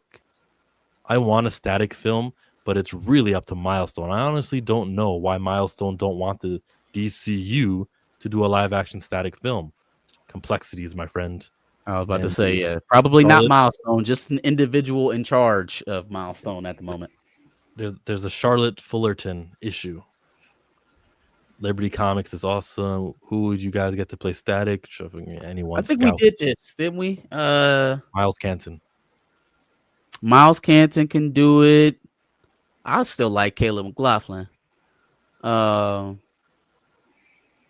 else did we say could play Miles? Miles Canton can play who? Virgil Hawkins static. Oh. He's 18. I thought you were talking about Miles Morales. So let's say the hell he can. Katrina Richards says, hi, guys. Who would you like to play Kratos in the TV show God of War? Kratos. It should be Christopher Judge is who it should be. Like, what are we doing? Why are we playing around? Shave the man's head, put on the prosthetics, and let's do it. Him or Triple H? Hey, Triple H looks like him. I just don't want Triple H to act. I don't ever again. I just don't want to see it. Icons too woke for today's standards. I just saw Jarhanpur in a James Gunn Superman movie. I don't think he's worried about being too woke. Jarhanpur was the Palestine, basically. No. I have a friend who's on Instagram that looks like Static. Hey, sign him up. You guys are crazy. I got a friend on Instagram. Yeah. I also like the dude from Harder They Fall. He was the fast gun. He was Jonathan Major's little buddy. I can't think of his name though. He was the dude that Lakeith Stanfield's character shot him in the back of his head. Oh, you're talking his name. Fuck. He put in his bidding to play Static. Good, because he could do it for sure. He looks what's like his name? He's a good actor. RJ Styler, I think. Yes, RJ something. He's a good little actor. Thank you, Lawrence Report. Yeah, I liked him in that's him. Yeah, I liked him in The Harder They Fall. He was good. Sick. Let's move on, but super.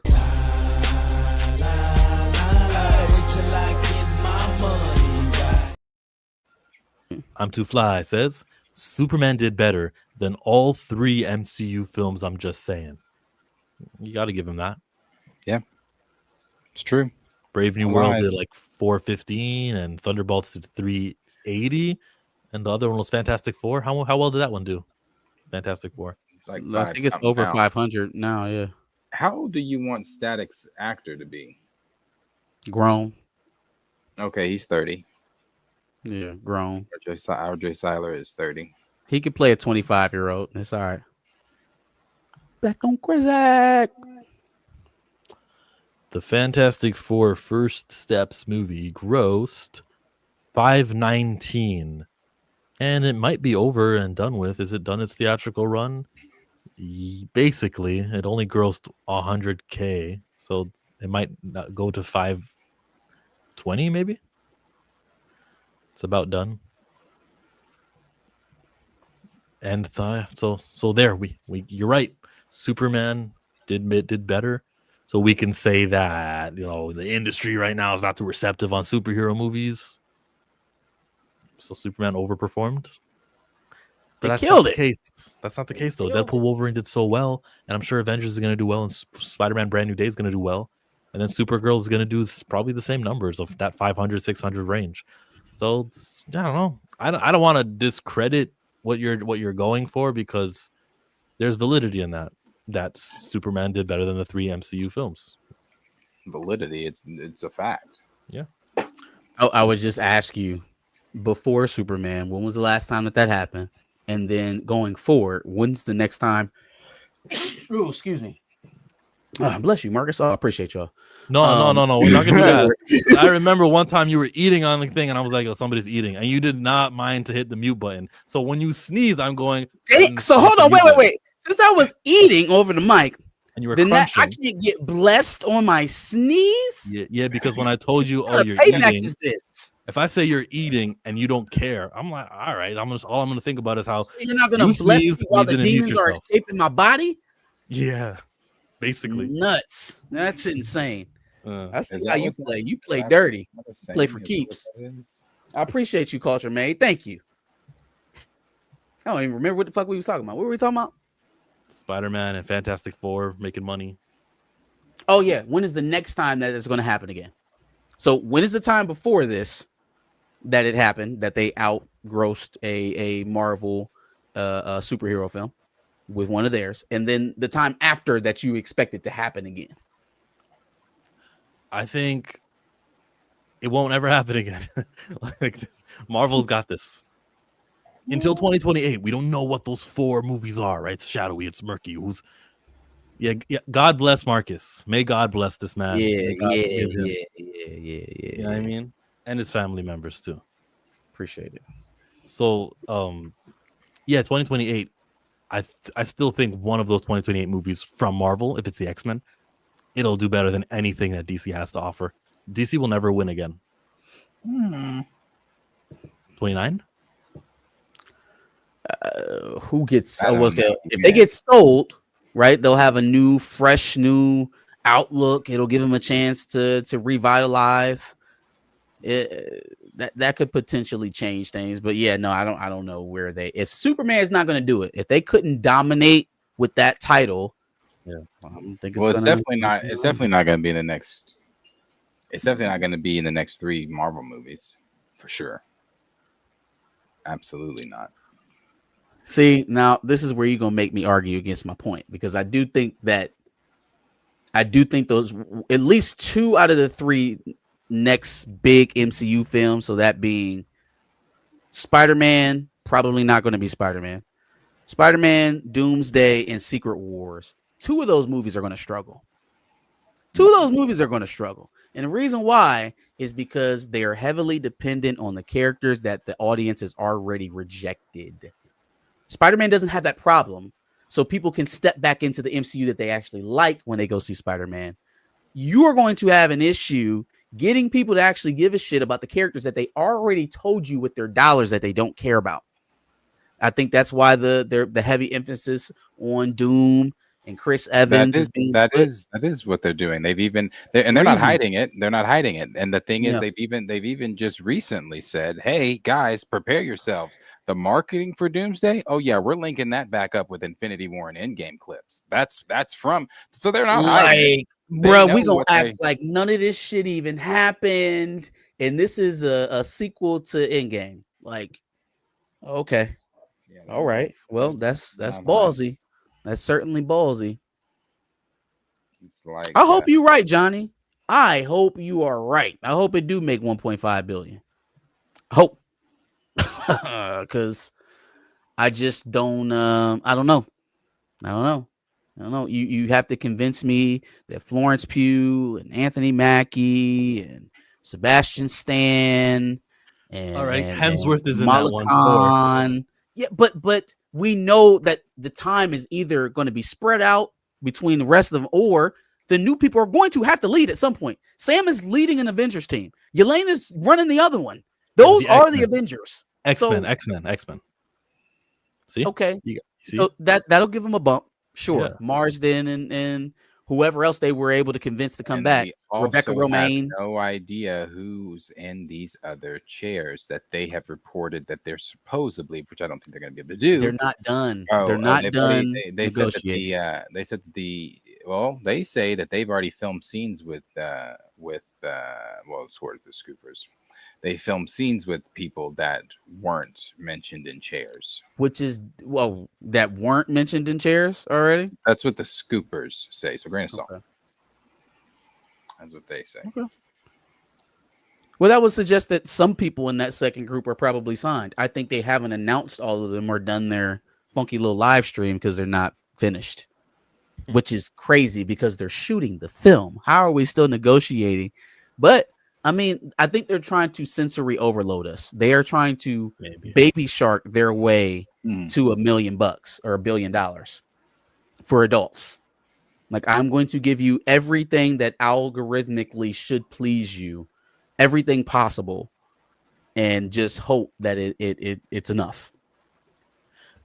How many times have you heard Baby Shark in your home? I can't count. Unlimited amount of times. Amazing Amazing song.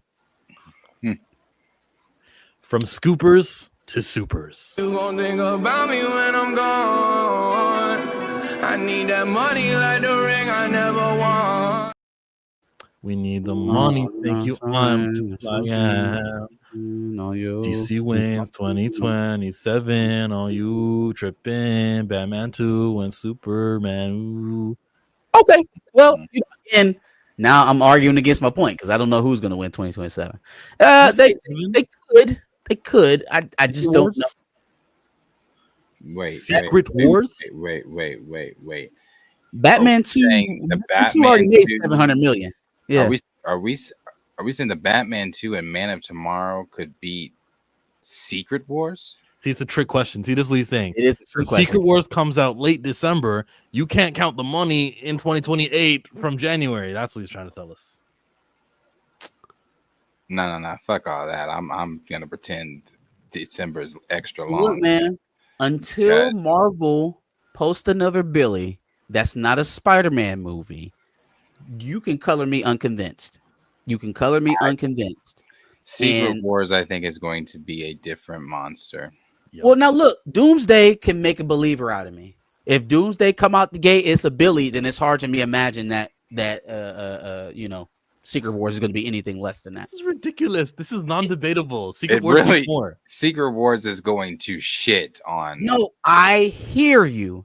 But if let's say Doomsday only does $700 million, you're confident that that Secret Wars is going to make $1 billion after that?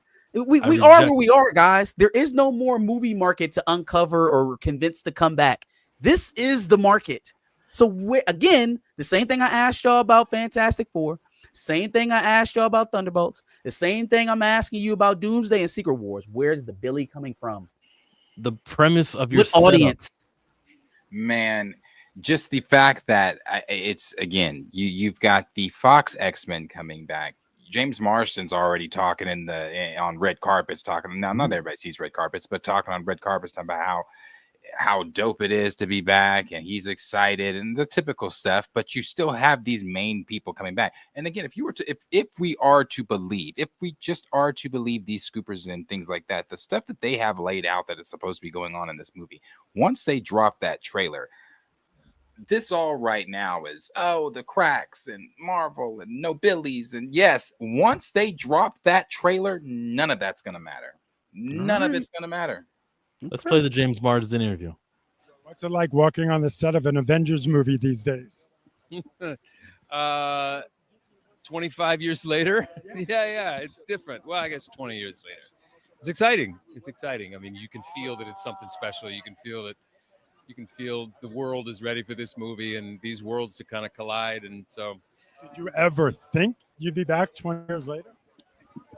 I thought there was a chance, but I think once 10 years passed and then 20 years passed, it was like, well, that was a nice idea.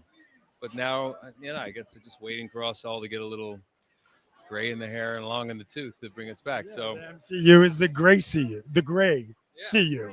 Yes. There you go. Nicely done. What's it like walking on the set? What does that mean? Long in the tooth. I It know means gray in the you hair old. would. It just means But you old. do old people have teeth that grow longer? Is that where that? I don't. I think it's just a saying. I have no idea where it came from. It just means you're old. They're But and again, take all this with a grain of salt. They're talking about Magneto having Polaris. Ian McClellan Wanda, is like and 90 years old, fam. What are you expecting to get from these guys anymore? but Patrick listen, Stewart is old as shit. all I'm expecting them to do with that though is to give me with that. I don't need to see Ian McKellen doing backflips and stuff like that. You want to use the stunt double, do the close-ups on his face like that.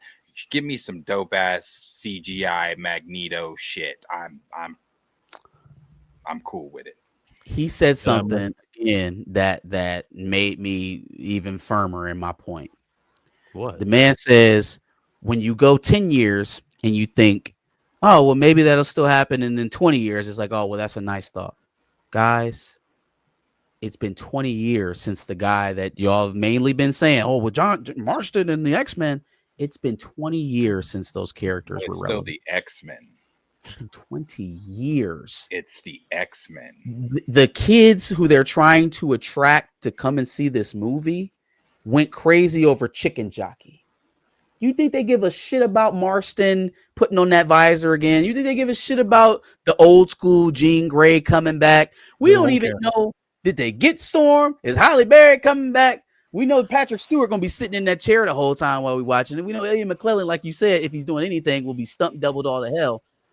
Listen, I understand how conventional wisdom would say, oh, they got all these things that we liked a long time ago, so why doesn't it work? Well, if that was the simple movie math, then nobody would be beating Expendables at the box office. Yeah, well, explain. But every action star that you've ever loved in your life and every wrestler that they could think of in one movie, and you know what I'm saying? It's just not that. I don't think it's simple. What is Deadpool and Wolverine?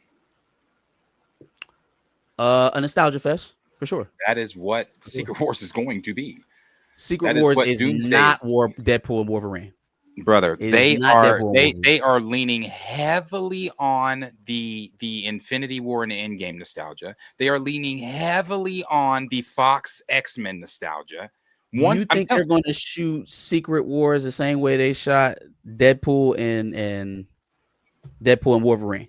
What do you mean? In what capacity? In terms of the buttons that they push, the envelope being pushed in terms of what type of content comes out of there. That was a Fox property.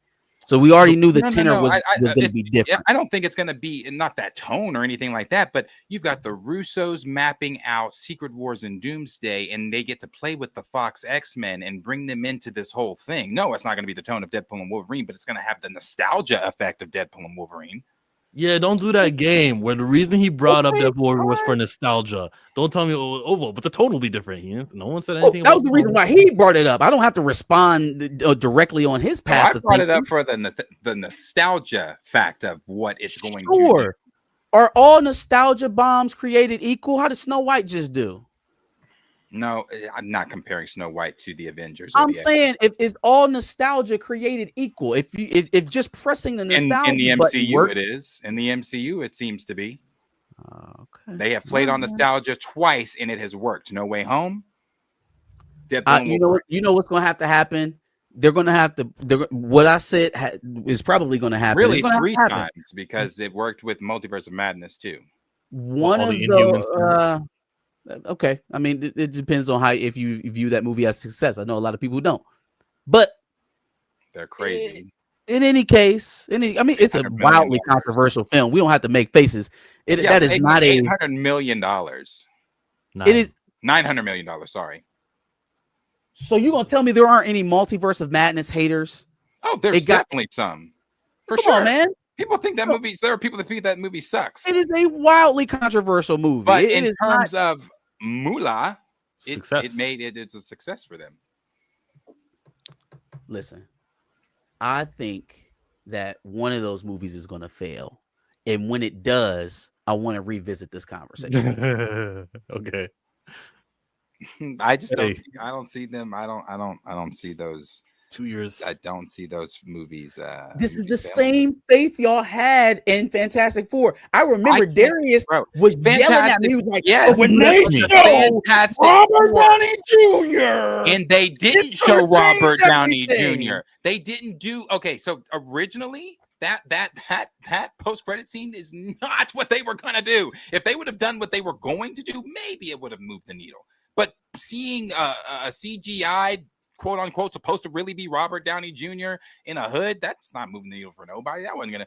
And I cannot compare the Fantastic Four to the Avengers and the X-Men. Fam, stop. Fam, stop, I just can't do that. Stop. You are saying the Avengers, and when you say the Avengers, that title, because they're going to be we- there. You're getting Steve, you're getting Loki, you're getting Thor, you're getting all those guys. Those guys are still there. Who is with the new current guys. Avengers team? Give me the current Avengers team right now. Who's the current Avengers team? What are you talking about? Steve or We can't. Sam's team? They can only push it so far, Darius. They have to be in the story.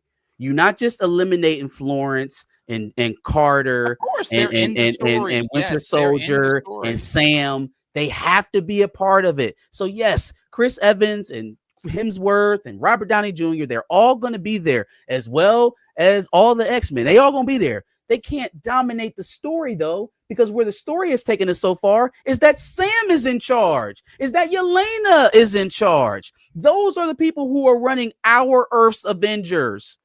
So I don't think the movie is a Yelena leading movie or Sam Wilson leading movie. I think that they're going to lean on Thor and it's an ensemble Robert Downey cast. Jr. We're going to have to look at everybody, but they're part of the equation too. It is Infinity not War just was an the ensemble Avengers. cast. Infinity War had Nebula. Infinity War had Ebony Maw. A movie that has Shuri Guys, in it. what Infinity War had all of place this. were we in when Infinity War happened? We would have sat in that movie no matter what at that point, because we were totally in the invested. same space we're in People are now. not We were invested. in with Deadpool and Wolverine.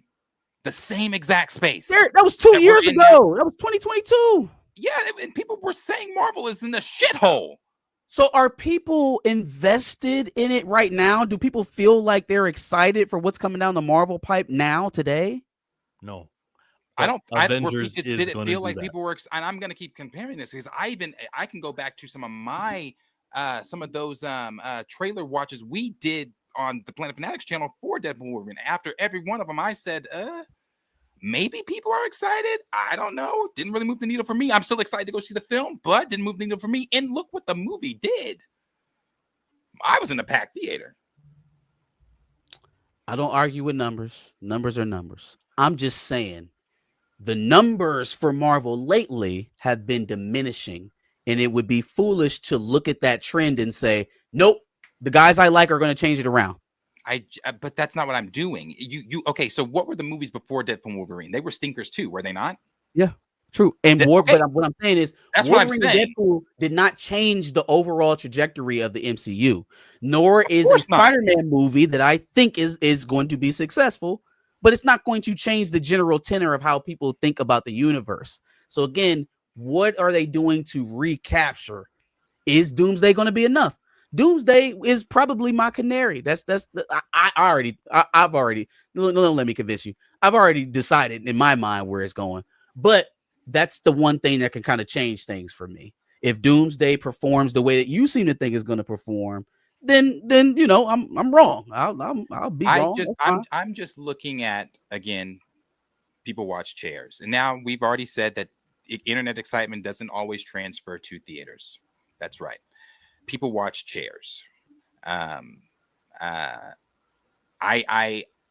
haven't sat at these last few conventions that Marvel has been at, but the reception that has been shown or was given to Marvel for the things that they did show from Doomsday. And when I say things they showed from Doomsday, it wasn't actual footage from Doomsday. All they were showing was these light shows and things like that. And people were going bonkers when RDJ showed up, when Doom showed up. So I think one of the biggest factors, and I know you're especially going to disagree with me here, is that Robert Downey Jr. factor. That's the factor that people want to see RDJ. People want to see the X-Men. People want to see an Avengers title. Yeah. So We'll have to today, see. we're years apart, but you're thinking Avengers Doomsday gross is not $1 billion, but what number exactly? So if And I'm not holding you to it. You're allowed to change your mind no, when no, a no, trailer I'm comes just out. saying, So just quick answer. if it makes what Multiverse of Madness makes, is that a failure or a success I think It it's would be a failure failure. for an Avenger. What'd you say? for an It's a Avengers failure. film? It's a Yeah, failure. okay, cool. So I'm gonna say it's gonna make around what Multiverse of Madness made. Right now, is where Okay. I'm at. Yep. And we go to another. Wait. Here's the super chat. Cash in, cash. I swear to God, I clicked on the super chat thing and it just decided not to play. We'll try it again. Super chat.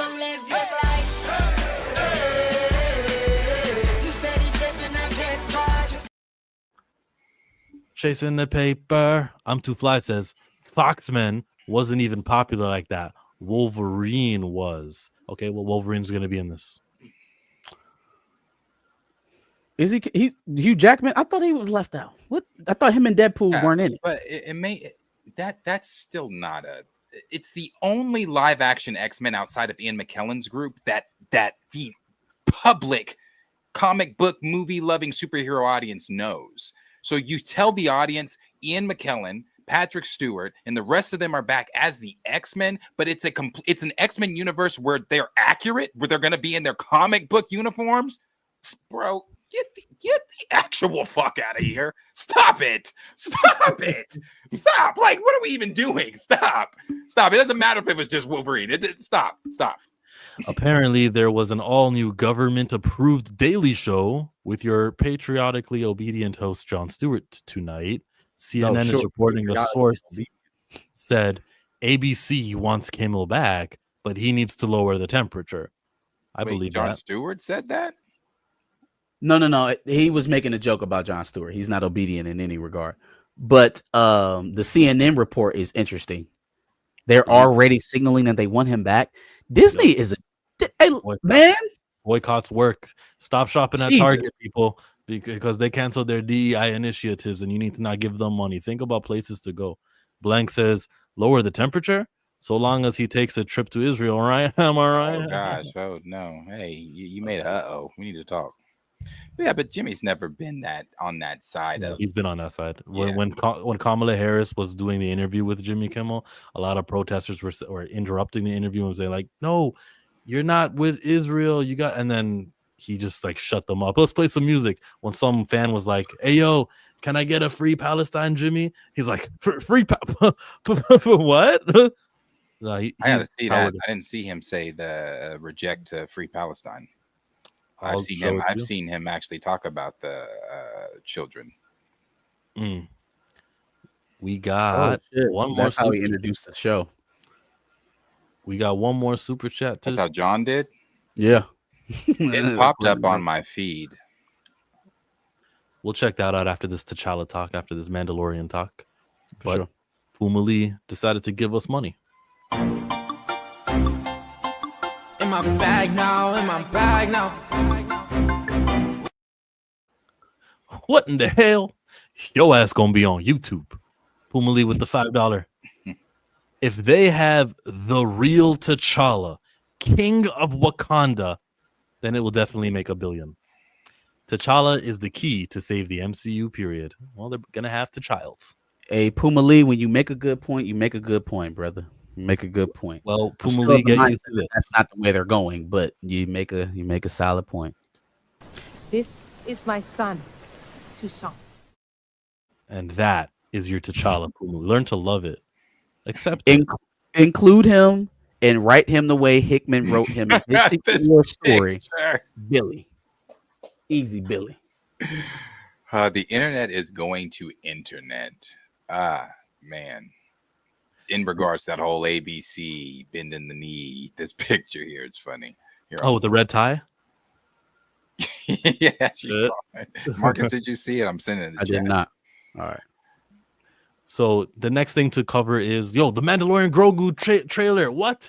Everyone was talking about it, and then it was gonna come out, right? It was supposed to come out, but then the ABC Disney stuff, people didn't really want it to cloud over, and that's why the Mandalorian Grogu trailer, which was promised by every scooper alive, didn't actually end up happening the way it was supposed to happen and come out today. So that's the truth. Nope, that's the truth, Darius. That picture. Yeah, no. Dumb. It shouldn't have had anything to do. What was going on with that should not have had anything to do with dropping the trailer for a fictional universe. It's Nothing to do long. with that. It's long been a rumor that Iger has ambitions of maybe running for president one day. How do you think this is going to play?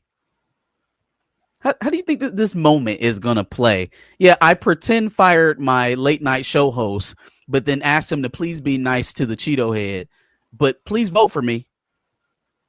Yeah. Iger 2020 Jimmy 32. said he has no intentions of apologizing. Good. He needs to sue. To hell with the apologies. Sue.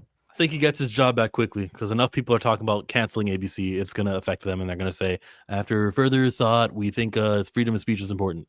Well, there's people talking again, TikTok. People talking on TikTok talking about the whole canceling. They've canceled their Disney account, their ESPN and Hulu account. But this people were saying in particular that when they called in, or I'm sorry, that so many people were doing it at once that it crashed the site. So people were having to actually call in to the customer service. And even that was a long hold time. And people were saying, I guess for quality assurance, they have to ask, why are you deleting? And people telling them, because you motherfuckers bent the knee.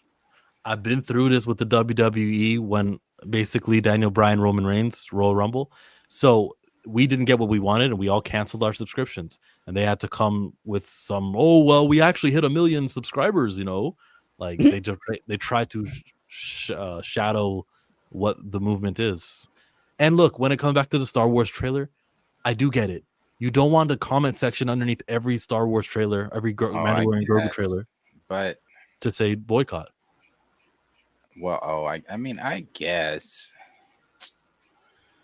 that's just so the fuck Grogu got to do with this shit. My thing is this. Might serve as a good distraction, maybe, if it's good, Yeah, if it's good. And they've even said that the trailer, I guess, is it's different. I was wrong. I kept saying they're going to show you the one that they showed at Celebration. It's currently on YouTube. They're saying, the scoopers are saying it's a different one. It's a different 2 minutes, nothing footage that people haven't seen before. I think they need to go ahead and drop that tomorrow to get the, fun, bro. Can we just fun for a moment? Because every moment, every day, it's not like the same shit. It's the same shit, but added with new shit. So like just fun, something fun for just a moment. Give people something else to talk about. I get what you're saying, though. People go in the comments and, still say what people are going to say and do what people are going to do.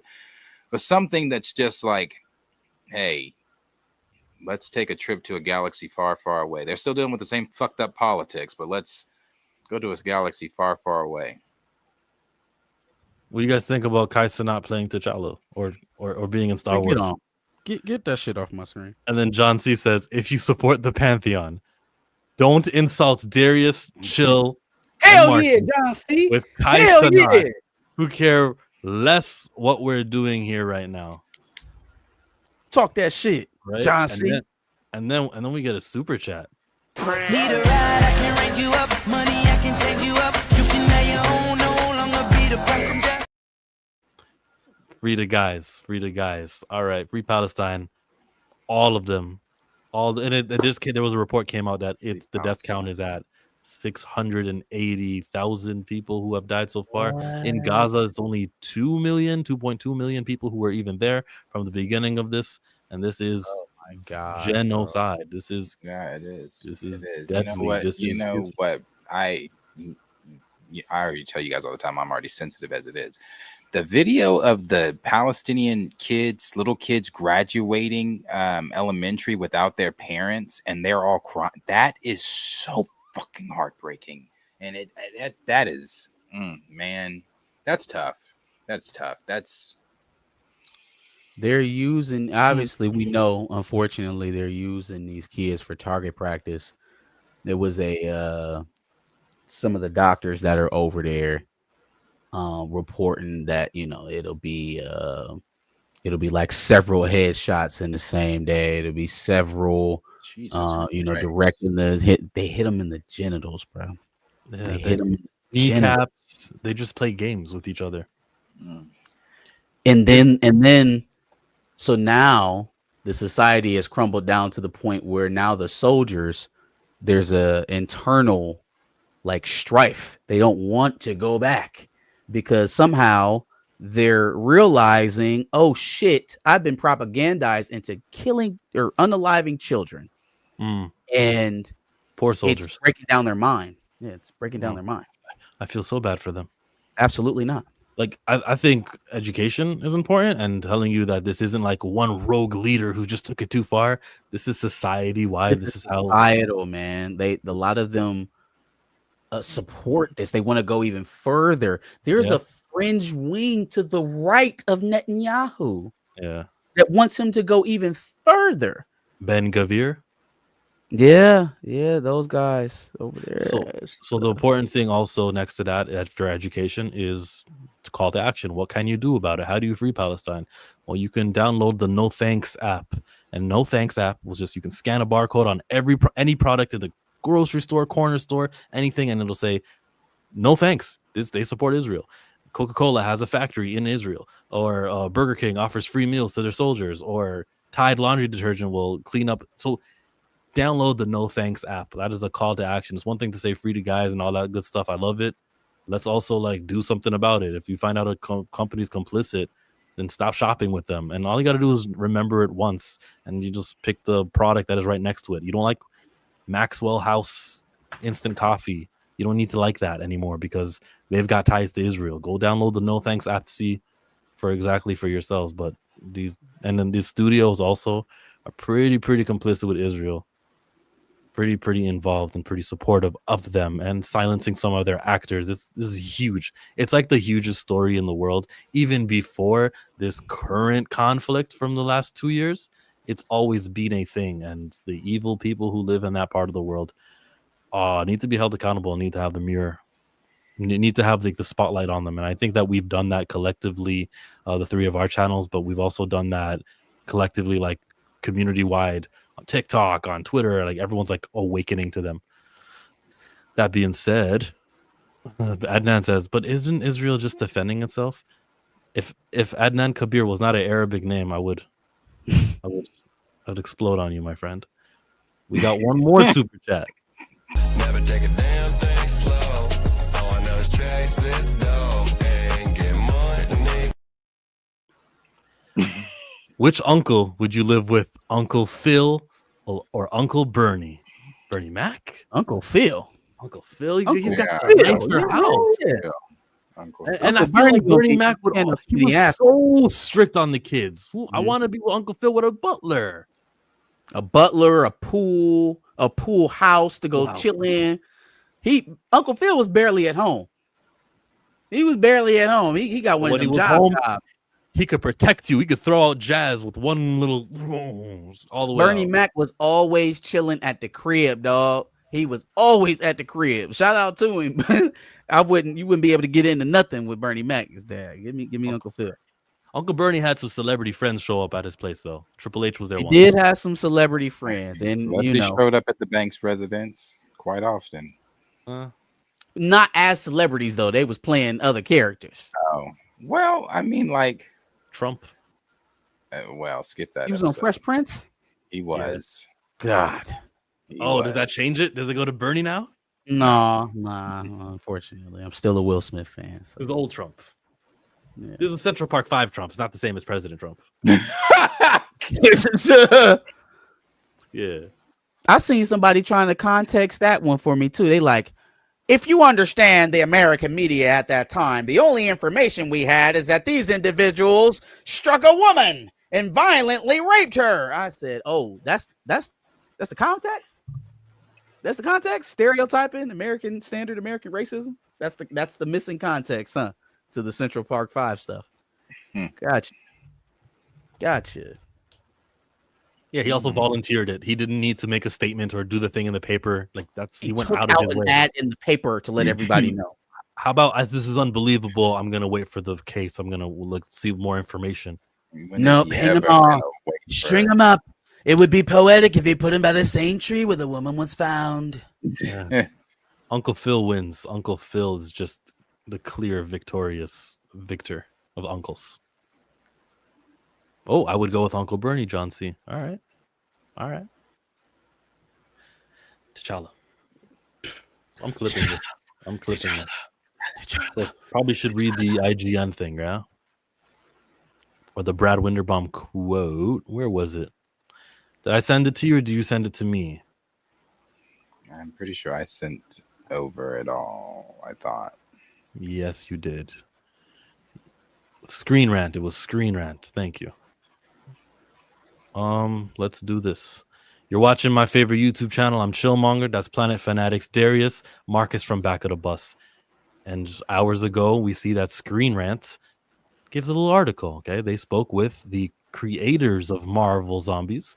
Why Marvel didn't recast Chadwick Boseman's Black Panther for the new MCU show explained. And I'm going to explain it here. I'm going to be very quick.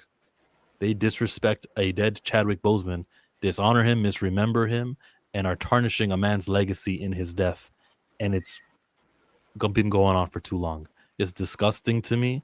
I don't want to support Disney. I don't want to support Marvel. I loathe them. My blood boils when I see news stories like this because Chadwick Boseman died 5 years ago and we're still evoking his name to gatekeep the greatest black character ever happened, as if that was his mission, when it's not. What he was trying to do, which is why he took the fucking role, what he was trying to do was make T'Challa just as big as Superman and Doctor Strange and Spider-Man and everyone, but you keep going to Chadwick Boseman to explain why, now you can't really have T'Challa. T'Challa can't even talk and voice act in Marvel Zombies.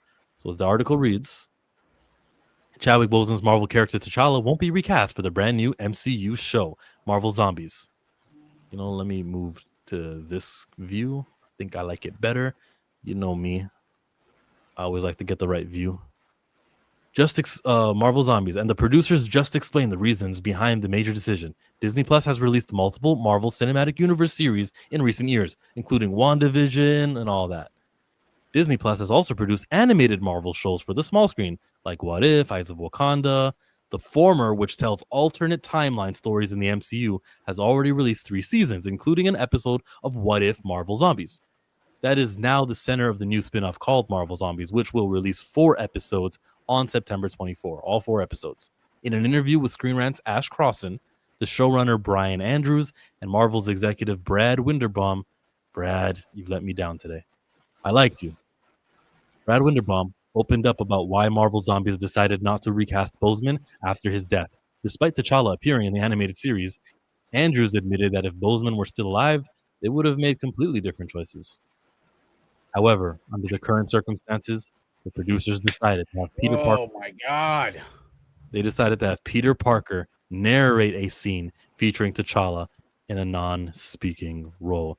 If Chad Fun was fact, alive. Peter Parker isn't even being voiced by Tom Holland. You said what?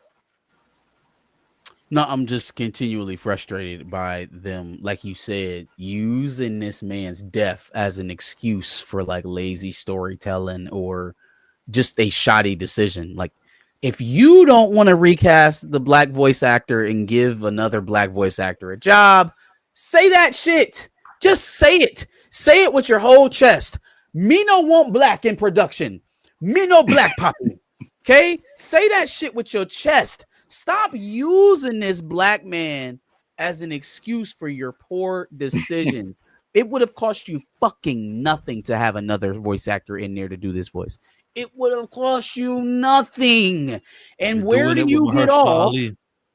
Where the fuck do you get it? Shout out to Mahershala Ali. Where do you get off invoking this man's passing again for this production so far? It was 5 years now. 5 years. 5 years now. Why do you get to invoke him whenever you want to? Who are you? Who are you? Did we know what a Brad Winderbaum was when Chadwick Boseman was marching around the MCU? Do we even know who this guy was? Who are you? Can we stop with this fake, phony ass concern for somebody you didn't even fucking know? Your responsibility is the characters and the project. Stop faking. It's disrespectful to me for people to continuously talk about the emotions and the grief around this individual they couldn't have gave two shits about because they didn't fucking know him. It's inching up on a mental disease. Like, brother, that was not your homie. No, he wasn't. And we see that Weird. wasn't your homie. It's We can strange. verify that that wasn't your homie. So you sit up here feigning, oh man, my homie gone, can't recast him, trying to play your best Ryan Coogler impression. It's coming off disingenuous as hell, bro. It's coming off disingenuous as hell. Oh, If he wasn't dead, we would have done something completely different. T'Challa.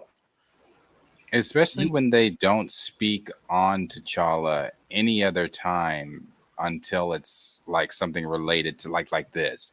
It's not like we're talking about cancer research in his name. It's not like we're giving, shout outs from Marvel Studios Twitter account, Instagram account, threads, anything like that on his birthday or anything like that. So It's literally just a shield. it's a fictional attack. Excuse me. It's a fictional attachment to Chadwick Boseman. I don't, like you said, it's been 5 years. Why, and they start the next paragraph that we're going to start. So under the current circumstances, I'll get there. What are the current circumstances? I'll get there. This is the current circumstances because what Marcus was going to want to lean on that. That's your homie. That's Chadwick Boseman, right? You guys are doing him a solid here. And I say you misrepresent him. Not his homie, but his brother, a man who he's related to, Blood, was asked on this podcast 2 years ago now, and you cannot pretend you did not see this one. He was asked, and he answered the question of how fine he'd be with T'Challa. Not for voice actor, someone else playing the voice actor, but for another person embodying the actual character. How would you feel if they recasted T'Challa? I would have been fine with it. Yeah, I would have been fine with it because he's still fine with it. Chad was not him, and he wasn't Chad. Duh. Chad was Chad. T'Challa is just a character. So move on. When Christopher Reeves had the accident, they didn't stop having Superman or Harrison Ford. They just got somebody else to play the role of Superman. I think that the role was far too important, and it was bigger than just one person because of the effect that it had on Black children. Like, when he says it's bigger than one person and he's the brother, you guys have nothing to stand on. You just want to disrespect Chadwick Boseman now. You're going out your way to remember him, glorify him, and cement him as the reason why we can't have T'Challa anymore, and basically blame him. We're actually tributing him. I don't think he wants to be tributed this way. There's no evidence that he was some diva who's like grateful that no one else gets to play T'Challa, which character he didn't even create, which existed before he was even born, and which he was on a mission to elevate. You're disrespecting this man, Marvel. There's no ifs, ands, there's no ways about it. There's no excuse. This honors him. This is dishonor. This has been 5 years since the last time we had it's been 5 years since Chadwick Boseman has died. 5 years is not an emotional impulse. We got to do the right thing. We don't. This is not X-Men 97 and why they didn't have T'Challa in there. They had his dad T'Chaka in there because they were doing that show around the time of his death, 2021, I think. This is different. This is 5 years later. It's not. Even in 2021, it was weird because none of them knew him. It's weird to have this attachment to a person that you didn't even know was sick. It's weird to have this attachment to a person that you probably didn't spend any time on the set with at all, unless you were really a part of that Black Panther set. You can be a part of the Marvel Studios, employment body, and hey, my co-worker's Chadwick Boseman, but I've never seen him. It's weird to have this attachment 5 years later. It was weird in 2021. It was weird in 2022. It's going to be weird in 2026. So it's strange. I don't understand. And they go on to say in that next paragraph that including T'Challa on Marvel Zombies was a way for Andrews and all the other producers and writers to be with him in some strange way. It is strange.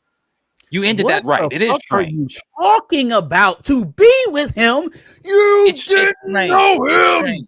It's strange. It's strange. It's strange. It's strange. And the fact that they are still having to adhere to Coogler's wants and needs when it comes to this character, because they had to go to Coogler for this as well. They brought up having to talk to Coogler about this as well.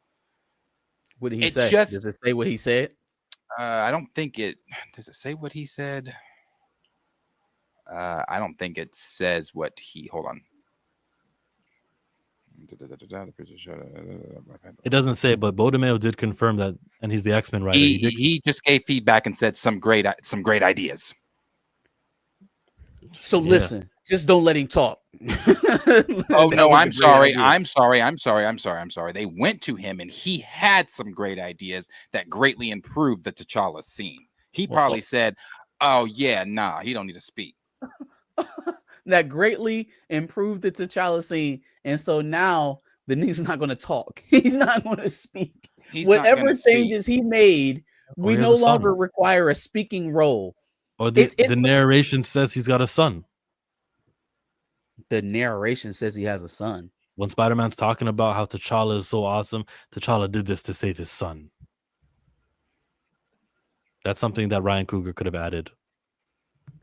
That is very much something that he could have added. God damn it! You know that what? was in the preview. It was in the trailer. No. It's not in there. He's saying that could be the thing that that while Spider-Man's narrating, he says something like that. But one of you, I don't remember which it was last week, that said, "What if he doesn't talk?" Who was that? Was that you, Marcus? That said, "What if he doesn't talk?" Who said that? Somebody said, "What if he doesn't talk?" And I was like, "Oh." I brought it up because I didn't know whether or not he recorded this, and it turns out he didn't. He didn't voice record this.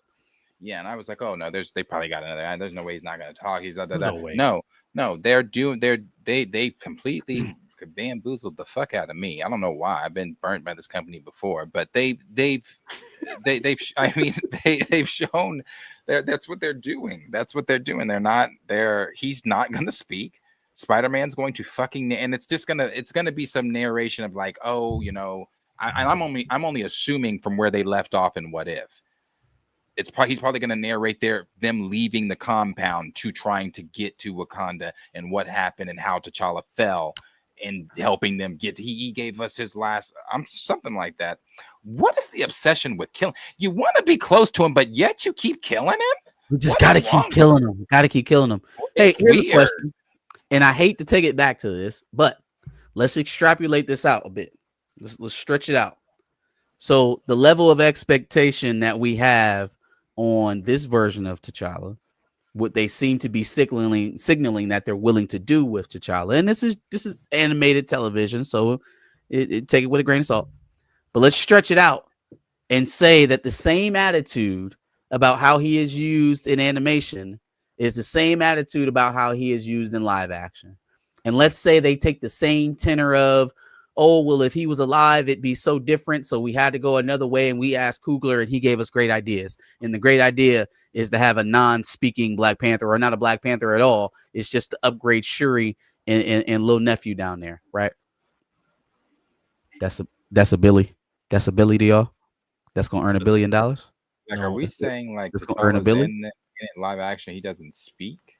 Or it's not T'Challa at all, and it's to Junior and Shuri tag teaming Black Panther on the Avengers teams.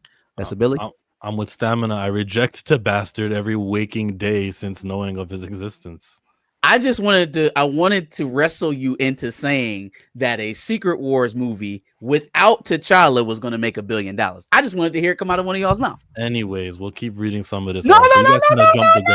I still think. I think without him it does, because it's not him that they're going to prefer. As I've said many times when we've talked about recasting T'Challa, here's how they're going to do it. They are not going to call this bastard Toussaint. They're not going to call him Bastard. They're not going to call him T'Challa. They're going to call him T'Challa. And he's going to be a male Black Panther that all the people that were in the Den of Nerds were like, yeah, as long as it's a male Black Panther, I'm on. Those same people are going to be on board with that, because they're. Are they going to acknowledge in that same movie that this is the T'Challa that we saw in Wakanda Forever? I don't even know if it's going to be the kid. It could be a variant that says, hey, I'm here. Hey, I'm gone. Are they going to acknowledge that this is not our MCU T'Challa? Are they ever going to acknowledge? If they don't, then it's T'Challa. If they What do never you, what do acknowledge you it, mean if they don't acknowledge it? you're saying that they're just going to call him T'Challa and try to make it a seamless. Oh no, they're one-to-one. going to acknowledge it. I've given examples Okay. with that. I've said I When, think when Sam's they going to be like, acknowledge "Hey, it, I knew your it will father." set their expectations back down to where they should be.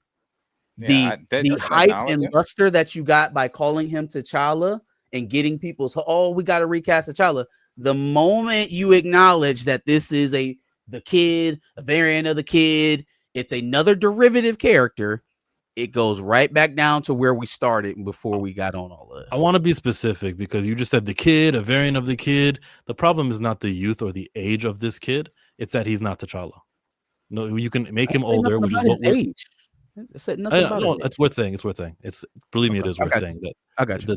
That we call him T'Child and all that stuff.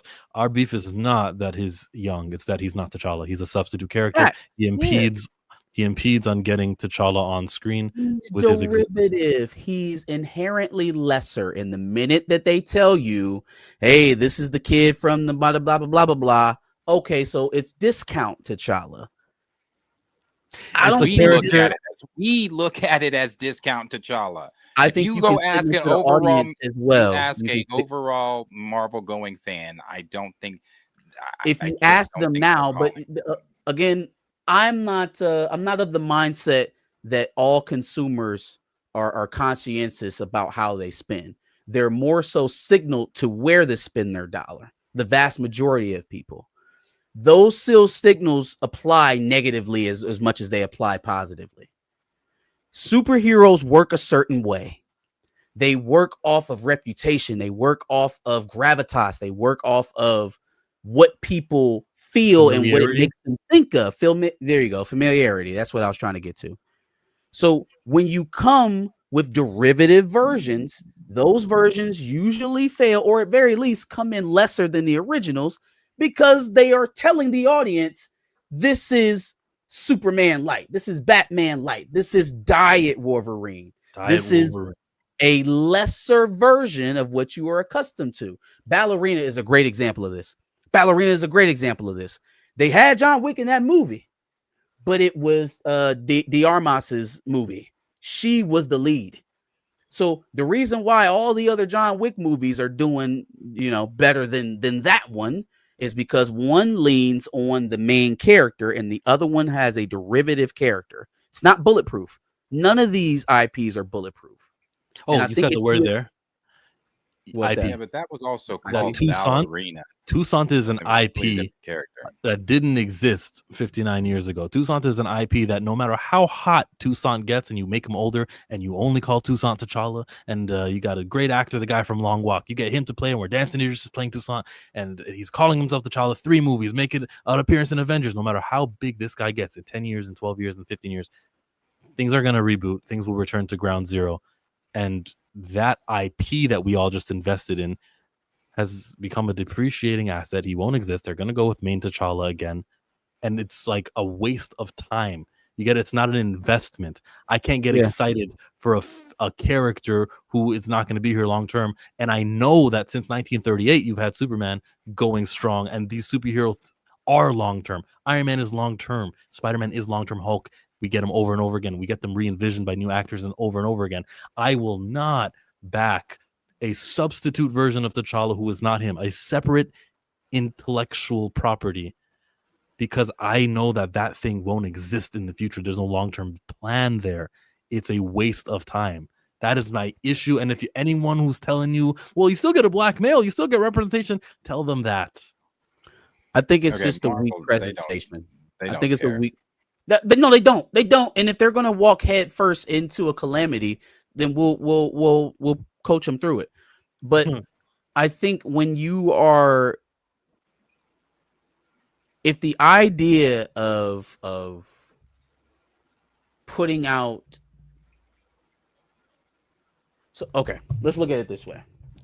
When they know that they have a Captain America problem, did they go get another Captain America that wasn't Steve Rogers? It looks like they got Steve Rogers in Doomsday. When they had an antagonist movie problem, they went and got Robert Downey Jr. Not a guy who looks like Robert Downey Jr., not a Robert Downey Jr. light. They went and got Robert Downey Jr., right? All of the people that y'all were just telling me about that they're bringing in, they're not doing new X-Men characters. They're doing Cyclops. They're doing Jean. They're going to do Mystique, right? They're Ian McClellan and Patrick Stewart. They're doing the ones that we know and love. Okay.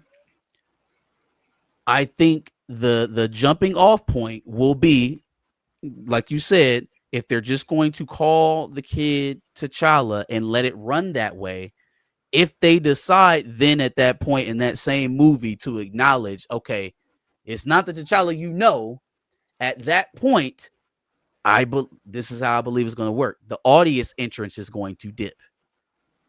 It is even if you can convince me that there's still a lot of people out here that don't want T'Challa recast, it's at very least a very controversial statement to make in the middle of a movie, right? To say that we're recasting this character, and that at least would carry some interest.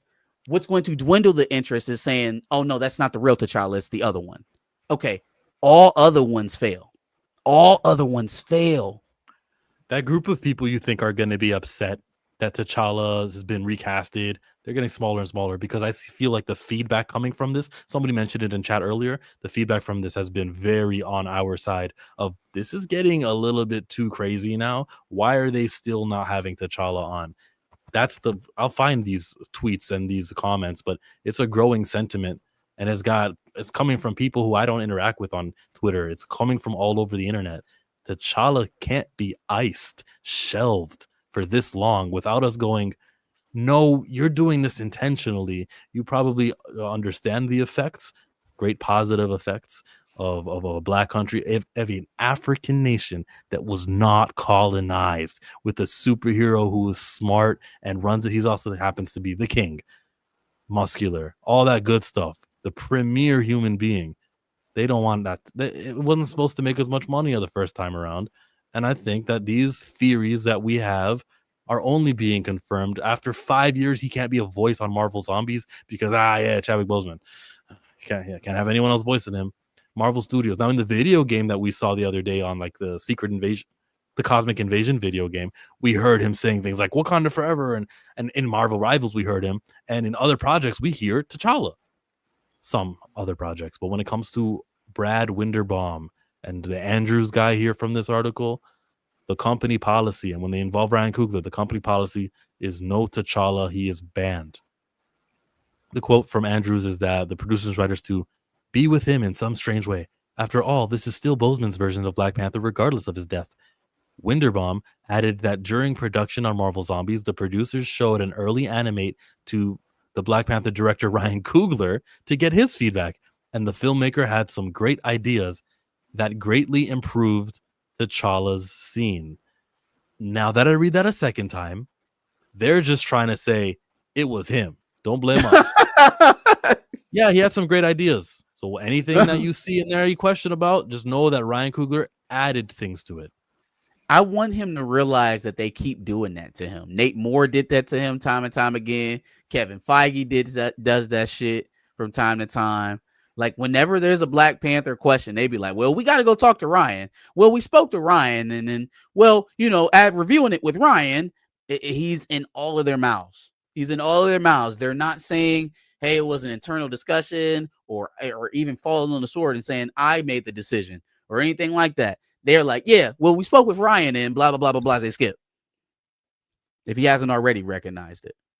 Is that an Ohio thing? You say blase, blah, skip. Well, I never heard blase skip together, though. Blase skip? No. I heard rete-te. I heard but blase skip. I never heard that one. No. Darius? Is that foreign to you? Okay. I was about to say, I didn't think it was that regional. He's watching Jon Stewart's show. I'm not. Back to the article. Side tour, detour. Anyways, let's go. So the showrunner also revealed that Boseman would have received his own Star-Lord T'Challa spin-off show. That would have been made before Marvel Zombies, referencing the What If episode, called What If T'Challa Became a Star-Lord? I've heard Chadwick Boseman or interviews of Chadwick Boseman saying how he thought it was so important to take this role of the What If, because now we get to envision a black character who's in space, and it's got nothing to do with slavery. It's got nothing to do with all that negative stuff, right? All that blase skip and all that stuff. I heard that, and now I guess Boseman was in talks and was gonna take that Star-Lord version of the character even further and spin out into a Marvel Zombies. That sounds awesome, and I wish we could have gotten that.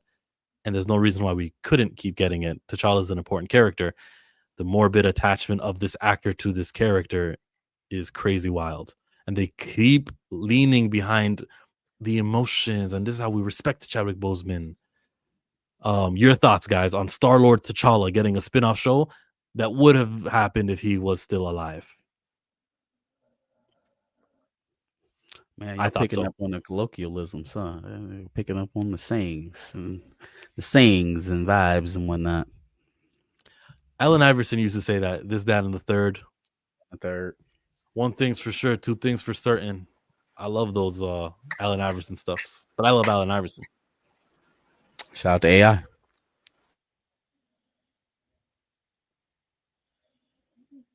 You know, No thoughts on the Star-Lord? No. No, I don't like any of this. I don't like them using his death even at this later date as an excuse for not repurposing the character. Like, again, if there's an edict, if it's one person's decision, then somebody's just got to be brave enough to say that, man. Like, but to continuously put it at the feet of this man's death as if he's eternally tied to the character, that's disrespect. Like, this man has loved ones. He has a widow. Do you think that every 5 years when there's an opportunity for T'Challa to be used, that she wants to hear you bring up his name as an excuse for not doing it? Is he just a permanent, like, whammy card to pull out whenever you need an excuse? They lean on it so heavily. It's hard to believe that they have well-meaning intentions behind any of it. At a certain point, if you're grieving somebody, you want to stop bringing up the fact that you're grieving. You don't want to continuously be talking about the sadness that you are experiencing all the time. Doesn't go away.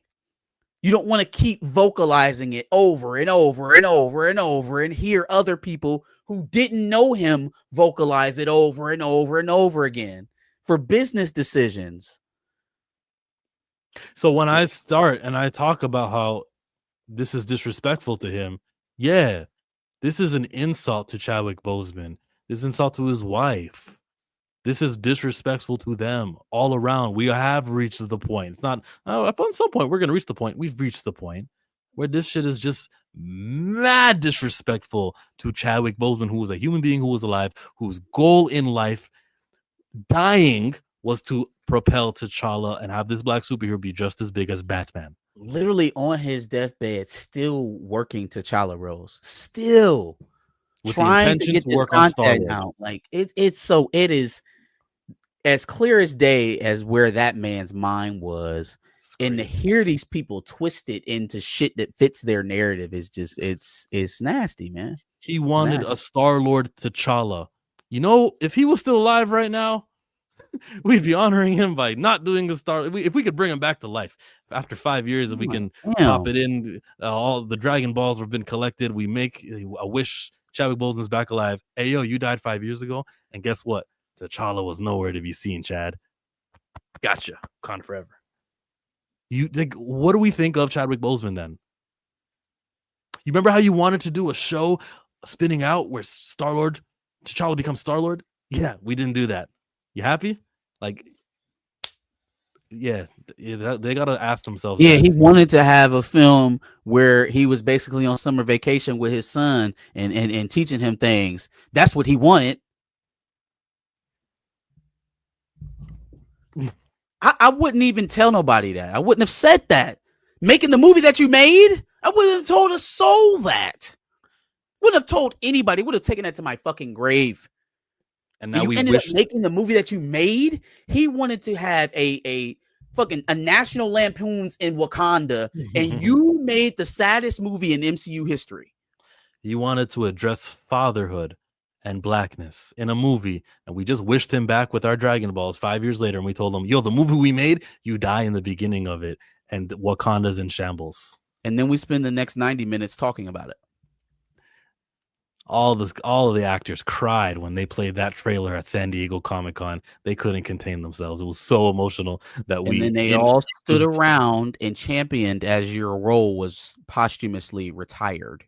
I just think that they got, and if you don't understand the Dragon Ball reference, basically you can wish someone back to life. And if you can do that and ask Chadwick Boseman right now, 5 years later, about what he thought about what was handled, he's not going to come back and say, you guys did freaking awesome. That's what I wanted. I never wanted T'Challa to reach levels after me. No, I only wanted him to be remembered as me. You guys are so amazing. You are pissing on this man when you do the decisions you've been doing and icing the greatest Black character, the most impactful positively in any fiction. What am I reading here? Ash Crossan, right? Crossan. He was one of the writers or one of the directors or something. So Ash Crossan says, there are some highly emotional moments, and I'll tell you the one that got me. Correct me if I'm wrong. T'Challa appears, and I believe he doesn't speak. That felt very poignant to me because I don't think we've seen him in the MCU since Chadwick Boseman's passing. Even in animation, it felt highly emotional for me to watch. What did that choice mean to you? And how did you come to the decision to not have someone come in mind and voice that role? And Brian Andrews says, yeah, for all the reasons you laid out, that's why we chose to have Peter narrate that moment. Reminder, Peter Parker isn't being voiced by the MCU's version of Tom Holland. Wait, what reasons did he lay out? He just asked you what led to the decision. What reasons did he lay out? For all the reasons you laid out. What were the fucking reasons? That we haven't seen him in the MCU since Chad died. It felt highly emotional for me. Yeah, there was no reasons. I don't see it. Oh, fucking hell. Well, that's why we chose to have Peter narrate that moment. We didn't have Chadwick. If we had Chadwick, it would have been completely different choices. If we had Chadwick, he would have had his own Star-Lord T'Challa spin-off show long before we did the zombie thing. But being able to revisit his character in that way, the way it plays out, it was another way to be with him in some strange way, even though there were no words. You know what I mean? It's still Chadwick's Black Panther, and that's insanity. Rad. It's still Chadwick's Black Panther, and that's rad.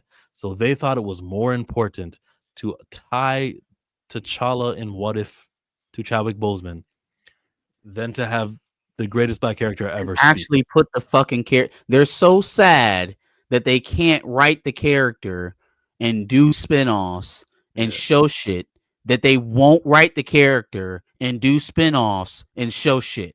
Don't you understand how limiting T'Challa makes us love Chadwick Boseman more? Oh my God, man. We're so depressed that we can't keep telling these stories, that we are actively not going to tell these stories because I remember seeing that the Christopher Reeve documentary that we had is going to be, the creators of that are going to do one for Chadwick Boseman. I saw one saying that. But the Christopher Reeve documentary talks a lot about how he helped Superman. We're not doing that with Chadwick Boseman. We're not going because Chadwick Boseman did such a good job. It allowed for T'Challa to reaching heights that never happened before. We're not affording him the privileges that the accomplishments that Christopher Reeve accomplished. We are actually robbing him in name of honoring him.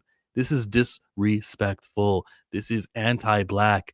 This shit is intentionally disruptive. There's no way I can support this from them, and I have to ask myself, what am I going to do about it? There's more quotes. This one's from Brad Winderbaum. And we actually showed an early animatic to Ryan Coogler to get his notes, and he had some great ideas in that sequence that were really additive. Ryan Coogler added things to this. Ryan Coogler did not say, Hey, yo, T'Challa's not speaking. That's my Ryan Coogler voice. Ryan Coogler didn't say, that's not right. Hold on a minute. Chad wouldn't want this. I knew him. Ryan Coogler is such a spoke in this wheel. He's such a destructive force. When it comes to T'Challa, Sinners was amazing. But in the matter of T'Challa, it's so apparent that he is guilty. Kevin Feige is guilty too, and Nate Moore too. But this man is a guilty party in this. You mean you couldn't speak up? You had additive notes to this. very scared to see what these additive notes are. Could be we put a new kid in this movie for T'Challa. Yeah, his son, T'Child. He's gonna get older and he's gonna become Black Panther. Get used to it. Ryan Coogler's additive notes scare me. I've had it up to here with Coogler when it comes to T'Challa. I'll support him if he does some other thing with Michael B. Jordan leading.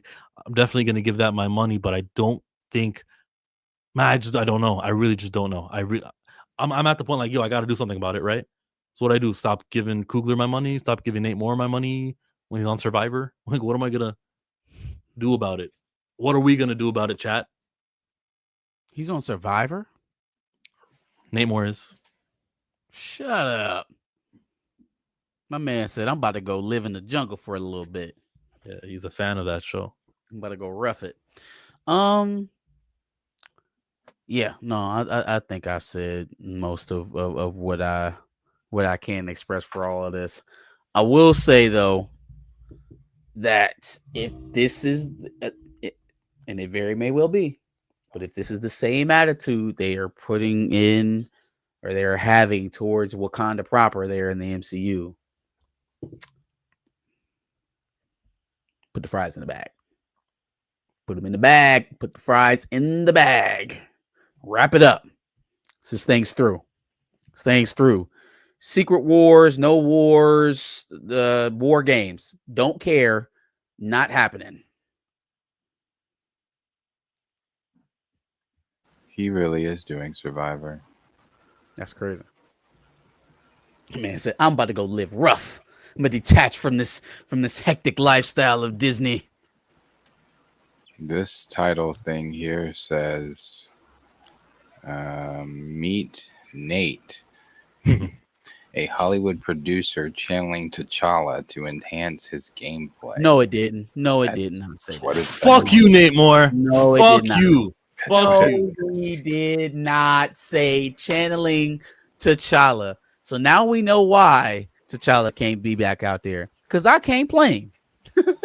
It wasn't enough that I was executive producer. I wanted to play him.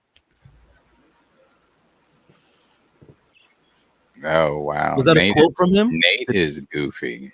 Did he quote and say, I'm channeling my He inner said, T'Challa? I'm channeling T'Challa. No, CBS Survivor put that as their caption. Meet Nate, Hollywood producer channeling T'Challa to enhance his gameplay. I'm trying to see in this 51-second clip he mentions T'Challa, though. Please share. He did say comic books. Hold on. He's mentioned Captain America. He just mentioned Black Panther. He just mentioned T'Challa.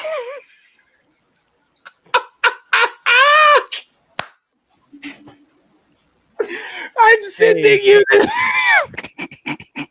The people of our time today are I absolutely didn't even know this man They are was shameless. Mr. We got to make the movie we can make. And if you don't like that, fuck off, basically. That guy is now channeling T'Challa. Hey, Nate. I'm hitting with the Tony Yayo face. He's in the. Oh, that's funny. Oh, he said. It's funny. Here, this video here. Meet Nate. I got on Survivor. I didn't want to be. Hold up. Let me get the volume right.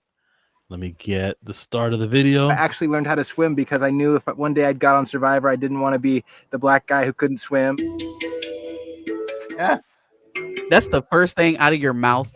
A town called Clovis, California. I'm the youngest of 4, and I had a single mom. I loved 2 things: movies and comic books. Moved to Los Angeles when I was a lion, motherfucker. Working in film, which culminated in producing movies such as Captain America: The Winter Soldier and Civil War, the Black Panther movie, and the sequel for Marvel Studios. I think Survivor is a game built for T'Challa, for the Black Panther. He's physically capable. He's intellectually incredibly smart. He's kind to people, but also knows that there's a greater good that needs to be served. I know there's not a lot of older people in this game, so there's not a lot of people who are leaving behind children like I'm leaving behind, and a wife that I love. And that stuff is tough. My youngest daughter said to me before I left, she said, I hope you don't make the merge so you can come home early. Well, Well, it's nice that he can separate Chadwick Boseman from T'Challa, right? That's all we've been asking for. Fuck this guy. Boy, that's funny. Fuck Nate Moore. Fuck No, Ryan he Coogler. did not. Fuck Kevin Feige. And if you want to be down with Disney, Marvel Studios, fuck you too. Everyone associated with the destruction of the greatest black character ever and the continued off-screen presence of T'Challa can't even be voiced. Fuck all of you. I'm really mad he said that shit about swimming. I didn't want to be the black guy who couldn't swim. It's giving off. Yeah, they say wife? things like they say man's bad, and it's really stupid. It's really dumb when they say it. It's not cool at all. That's what it's giving. Drake. Cause black people don't swim, and I want to be the good black. Doesn't? Yeah. Earlier in this stream, I did mention that the reception has been on our side, and I'm gonna read that tweet that I saw. The tweet came from the Spider-Man, I guess, whatever the hell you call this channel, this Twitter thread. Spider-Man News. Scene featuring Black Panther and Marvel Zombies will be narrated by Peter Parker, Spider-Man, since Chadwick Boseman unfortunately passed away before recording for the show. What? Tom Holland ain't even playing Spider-Man in this. I'm sure the one who's replaced Chadwick can narrate. Seems strange to me. These top comments are saying different situation. Let me go to there. A little different. Let me go to the top comments. Good update. Why can't every other character get recast except for T'Challa? Let's not forget this character existed before Chadwick played him and deserves a chance to continue. That's from Andre Ware. Actually fucking ridiculous that the first black superhero in mainstream comics is unplayable in any medium besides comics, and in said comics the nigga don't even have an ongoing. No. God damn. Are we never getting another Black Panther actor again or what? Fuck is the point in even having him in the show then? Batman has dozens of voices. What does Chadwick Boseman have to do with anything? It's bizarre. Well, like, I think they should use a new actor. T'Challa has existed since the 60s. He's been around long before Chadwick, and he'll be around long after. The growing sentiment online. That's fine. Yeah, either these people are new, or they've just kept their thoughts to themselves. But that's great. The sentiment can grow all at once, and I'll be the negative Nancy. That's fine. Ryan's gonna do what he wants to do. We've already seen here that they still have to go to him. We've already heard from Bo. They still have to go to him. He's gonna do his story. He's gonna do his story, and I don't think he gives a flying Fruitville Station who the fuck that bothers. He doesn't care. He doesn't, because he's gonna finish his story. He's gonna finish his story. Right. He doesn't care who that bothers. And if people are like, "Oh, well, fuck you, Ryan," he's like, I think this is his last movie with Marvel anyway. I personally, this is last movie with Marvel because he wants to go do. He said he wants to do original things, so he's gonna leave a big fucking fart in the room, and that shit's gonna linger because he's gonna do what he wants to do, and it's going to affect it's gonna have long-term effects on the rest of the Black Panther franchise. And Feige enabled it.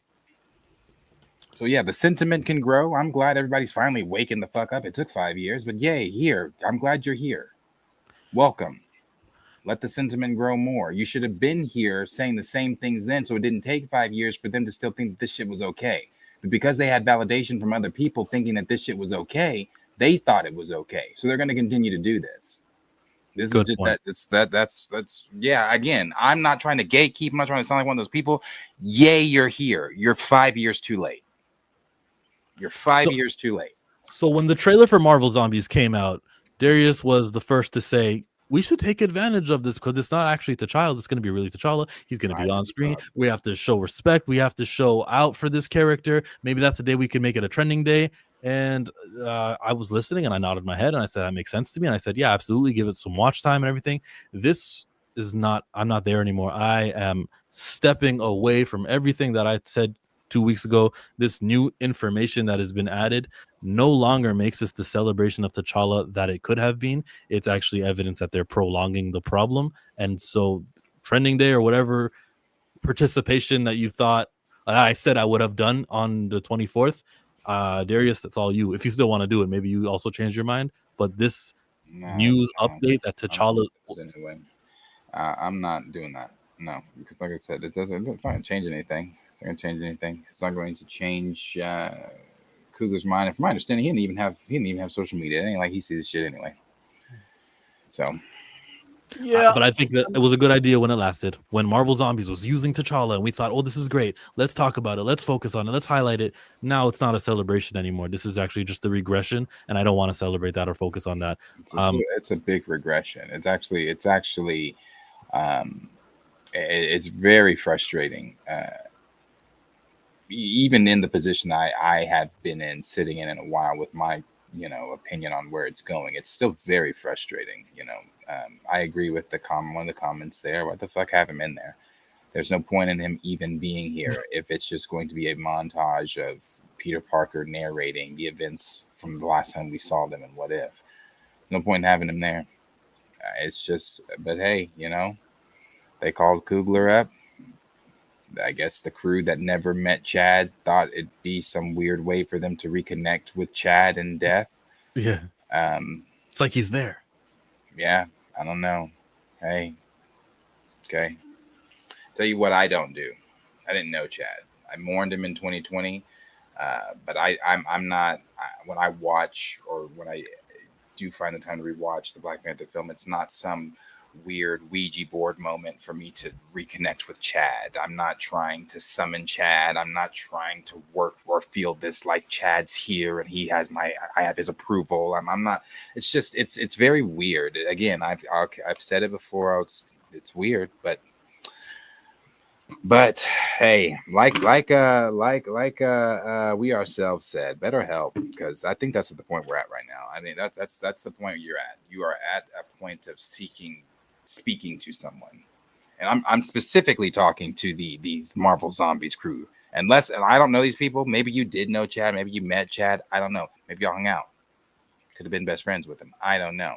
But that crew specifically, 5 years later on an animated something or another, yeah. And maybe they did work with Chad, because maybe these are the same animators from the What If, whatever. So if so, they worked with him there. I'm very done with that concept. Not recast T'Challa specifically, but on that single day where we would be like, yeah, everyone make sure you put watch time into the Marvel Zombies episode where what? He's being narrated and he doesn't have a voice actor, and it's this brother's tribute. Not going to speak. No. Man, let me tell you something. I didn't express it here on the show or anything like that. I wasn't like posting about it on Twitter. I was low-key very excited to see this. And now when I saw that today, I was like, you know what? I'm so demoralized right now.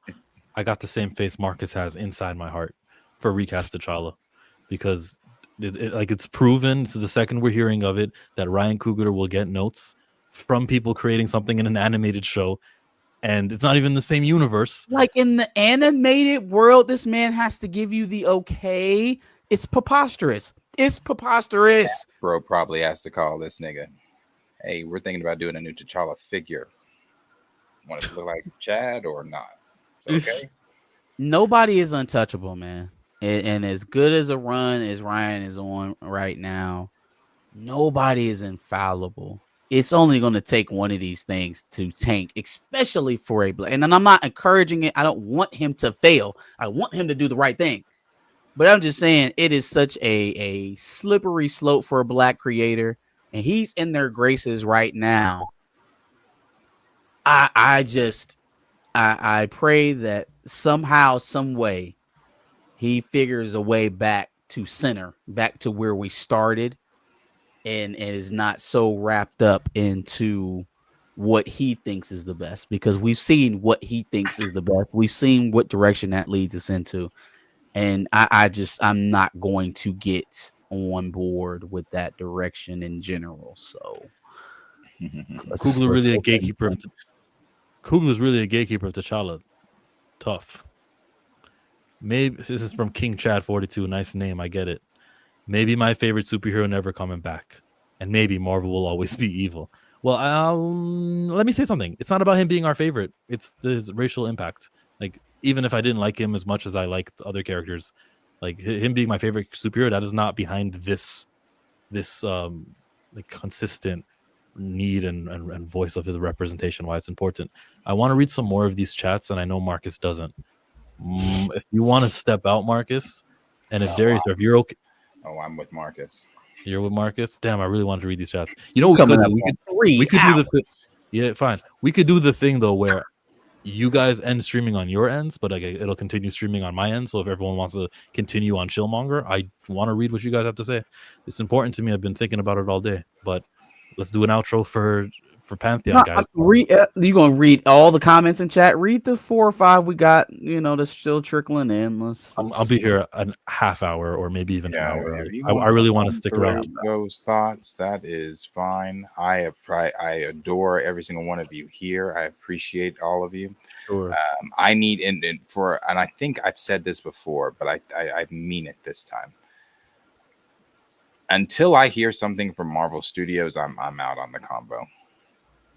Because I can add nothing more of value to this conversation. There's nothing more I can give you. There's no hope. And I don't want to be the thing that continues to shit on people's hope. So until Marvel Studios gives me something, I have nothing more to add to this conversation. I didn't know this was going to come today. I did not know that Marvel Zombies was going to happen with no voice actor. The lengths that they go to surprise us with these new topics is wild. Anything you two want to say on your way out? That's it for me, man. You know where to catch us Sundays live at 4:30. For any football fans in the chat, we got a big college football show at 11 going on every Saturday. So tune into that on House Divided. Make sure you tune into these guys. They like to stream without me throughout the week and steal all the topics. So you make sure you tune into them. And that's it, man. Good night. Lauren said him was mid. I've now removed. I've been hearing that, and I'm not happy about it. I'm on your head, Justin Tipton. Lawrence, do you agree with the statements that it is one of Sean Wayne's best performances of his career? Jedi Mike says it's only a 5 out of 10. Let me leave on the side of the back of the bus if you want the link to my channel where we're continuing. It's in the chat. So goodbye, back of the bus, people.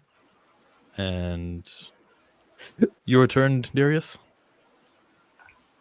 Yeah. As always, like I always say, be back. Chill and I should be live tomorrow. If something changes, I'll let you know. Back on Monday for sure. Yeah,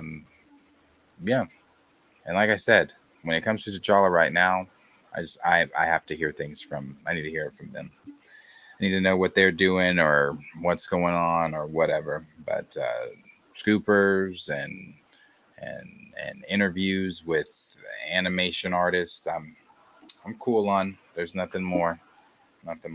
So, but yeah, like, subscribe, share with your friends. Have fun with Chill. Later. And there goes Planet Fanatics. Just continue watching on my channel.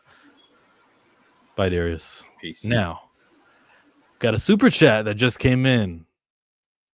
I've been boozy since I left. I ain't changing for a check. Tell my mind I ain't forget. Super chat says from Kig Chad 42. I've never seen you. I would have remembered your name, but thank you for jumping on here and then doing a super. He says, thank you, everyone. I will keep fighting from Reese. From Reese? What does that mean? Please explain what Reese is. Is that a place in the world? I'll keep fighting from Reese. Russia? Where you at? Morning stream? No, the afternoon thing. Yeah, the afternoon woke up. So if you're in the chat right now, please let me know what you think about this T'Challa situation, these news stories that we just got. How miserable are you? That they just decided that, the voice actor of T'Challa is unneeded. This is Chadwick's. We're cementing it and we're honoring him and it's going to be so respectful to him. And that Ryan Coogler had some stuff that was additive, said Brad Winderbaum. Are they on the side of Ryan Coogler? Let me read lots of your chats as we were going throughout this. We'll start with Raptor Cloak. He says that the problem is Nate Moore's last Marvel movie and he might screw up T'Challa's legacy worse than before. Yeah, they're going to be leaving a stinky, gaseous smell in this Marvel's office with what they do.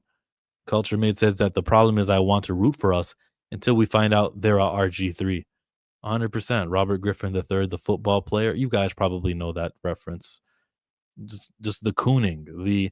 I'm gonna support guys like Kugler. I'm gonna support guys like Jordan Poole. I almost said Peele. Jordan Peele, actually. Jordan Peele. I'm gonna support Antoine Fuqua when he's got something in Ava DuVernay.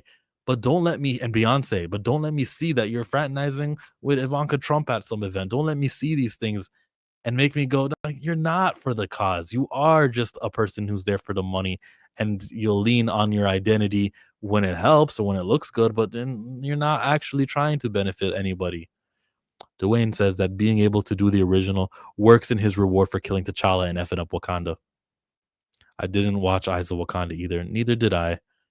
And it's for that same reason. Like, I don't want to support the company or give them any watch time or give them any sort of, you see, we can make money without T'Challa. I don't care how many black people were part of that production. If the message is that we can be profitable and kill T'Challa, we are sending the wrong message. I also respect anyone whose opinion is, well, black creators got to support. That it does make sense to me. It's just, I think the nuance and the gray area of the topic enough to lean in my perspective. Raymond says, yeah, I'm just done with the DC now. Their future is brighter. DC is where it is at 100%. We came on Sundays, Marcus. I don't know what he means. E-Man's out of theater for him was outlandish. E-Man needs to reject a grown-up version of Toussaint. That's my name. Darius knows me also. Oh, okay. Okay, Reese is a name. He frequents a few of the black channels within the recast contingent. All right. Respect, Reese. Lawrence A says, I said it before the reveal. Not watching zombies for T'Challa. They not going to do right by us. That's how I feel about that, Lawrence. Actions is what speaks to me. Video game cancel. Oh, list it. Bro, this guy pays attention. The video game's being canceled. And there was rumors that you get to play as a different Black Panther. Choose your Panther. It wasn't going to be T'Challa. Or at least T'Challa wasn't the main. Video game canceled. Removed from Marvel Cinematic Universe. No appearance in X-Men 97, which retcons his life. Then they make him where T'Chaka, who's supposed to be dead, is alive. X-Men 97. A plethora of disrespect in comics. Oh, yeah. And now no voice actor in a cartoon. Marvel Studios is finding ways to disrespect black royalty. Who has hopes for the Storm stuff? You mention these things, and when you add up, you just go, why are we supporting this company? It's hard for me to justify going to the comic shop and collecting the next issue of Ultimate Black Panther now. It's really difficult. There's a ceiling on this character, a limitation on how big he can be. The disrespect that they've done on him. For what? For being too good? He was too successful? I'm going to support those directors, but don't get it twisted. They like money and will jump through the necessary hoops. I supported him and Sinners. I do my part, not lining Disney pockets.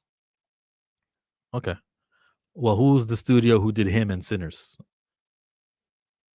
I'm sure you got a problem with them if you thought about it.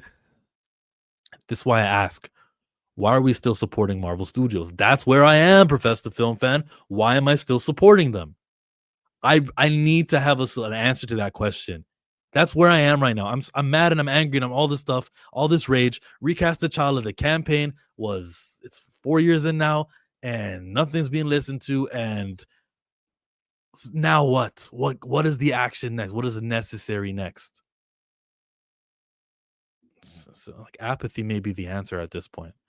I'll wait for another big recast topic or T'Challa related topic again. I really wasn't expecting this Marvel Zombies story to be a thing.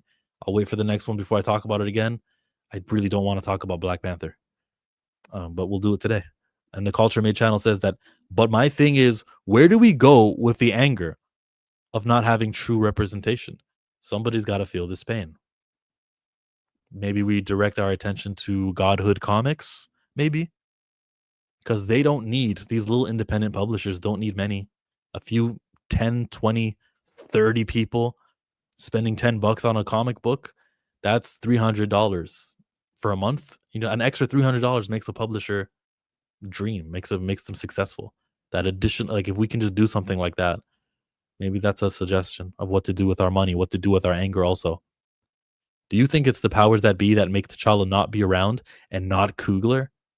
What did you not hear? Were you here for this? We just read everything. The powers that be, Ryan Coogler, not around and not Coogler, like pulling the strings. Like there's a power structure making sure there's not a black character like that. Yes, now, yes. That's how racism works. And white liberals are very capable. The boycott is here. 100. To be honest, they insult my intelligence when saying they can't recast T'Challa when they've done it to the other characters. It's mind-boggling. Thunderbolt Ross. Thunderbolt Ross has been recasted because the actor died of cancer. And it took 6 months, less than that. Quicker than it took for Kevin Feige to take the stage on that one day and say that we will not His portrayal of T'Challa, the Black Panther, is iconic and transcends any iteration of the character in any other medium from Marvel's past. And it's for that reason that we will not recast the character.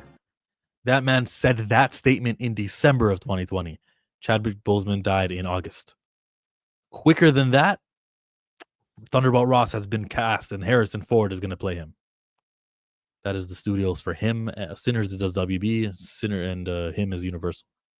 If Chad matters so much to them, the same way DC used Reeves as the image of Superman in media for years, they would do for Chadwick. Nah, but then it becomes a rights issue, and then it becomes all the legal stuff. Blue opened my eyes to this, and some of the contracts and some of the situations, like, for example, everyone agreed to do a movie called Black Panther. They all were supposed to do principal photography in July of 2021.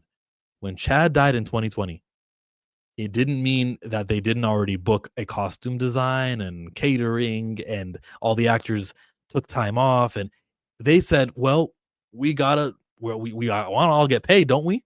We'll do a movie. The logical thing would have been to stop, to not do it. But things like that happen. If Chadwick matters so much to them, the same way DC used Reeves as the image of Superman in media for years, they would do for Chadwick. It's not about the sentimental stuff to them. It's really business stuff. And Black Panther is past the level of soups for me. That's just you. That's just you, not everyone else. Godhood Comics, gonna look it up. Thanks, Chill. Unique Studios, you can check out. Who else is black owned? Millennial Comics, you can check those out. You can go to the Black Comic Lords website and they'll give you like a list of all of the independents. And it's so important to me. And we are in overtime of this live stream. I'm going to stop and look at Black Comic Lords and look at all of what I was talking about here. Black Comic Lords, BCL, Black Indies. So this is from melanated peoples, descendant of the continent Al-Kabulon, creating stories like Black Sands and Fourth Wall Productions. Like there's so many. Advent Comics is making moves. Some of these you can order at your comic book shops. There's more. Let me scroll down. Griot Enterprises. There's Godhood there. Hip Hop. Did I pass Dark Storm Comics? And you can read Concrete Comics, which is coming up here. I've collected some of these from the shop. You just got to pre-order them so that they know to send them. Abrams Comic, like look at all of these. Even Ripperverse gets represented too, because it's not about the political stuff. It's about, is his skin dark and who's the lead of his book? Ripperverse, I saw him. Stranger Comics, he's a great follow. Sebastian is a great follow on Instagram. There's a lot of places you can be patron. You know what I'm trying to say, bro. I think we should bring this to the attention of more Black content creators like Amazing Lucas and The Saints. I've tried stuff, not to them specifically. I've tried stuff and I've tried, and I'm sort of demoralized. Where I don't want to do that anymore. You guys can keep amplifying my voice, subscribing, liking, and leaving comments on important videos. You guys can keep doing that, and maybe I can be the Amazing Lucas. And the recast of Ross was BS. Harrison hasn't been outside of Han forever. Indiana Jones doesn't even move the needle. Yeah. Time to support other black media for sure. Godhood Comics would be dope. Should do reviews for their comics. I can talk to Tyler. I think Bird, I'm thinking about, yeah, we got all of these over here, all these, but I just don't want to split the attention. If I get behind one of these guys and I become like the hub or the, like what Comics Explained does basically, and he explains the comics. If I become that, it'll be with one of them or Milestone. Where's Milestone? I don't see it. It's alphabetical, right? Milestone M. Milestone isn't even on this list, but I want to be that for just one though, and to have like a partner. Maybe Blue is also reading it with me, or Dre Mac. Those are comic heads. That's why I just chose them. No reason otherwise. We could do that. Just who's the publisher gonna be?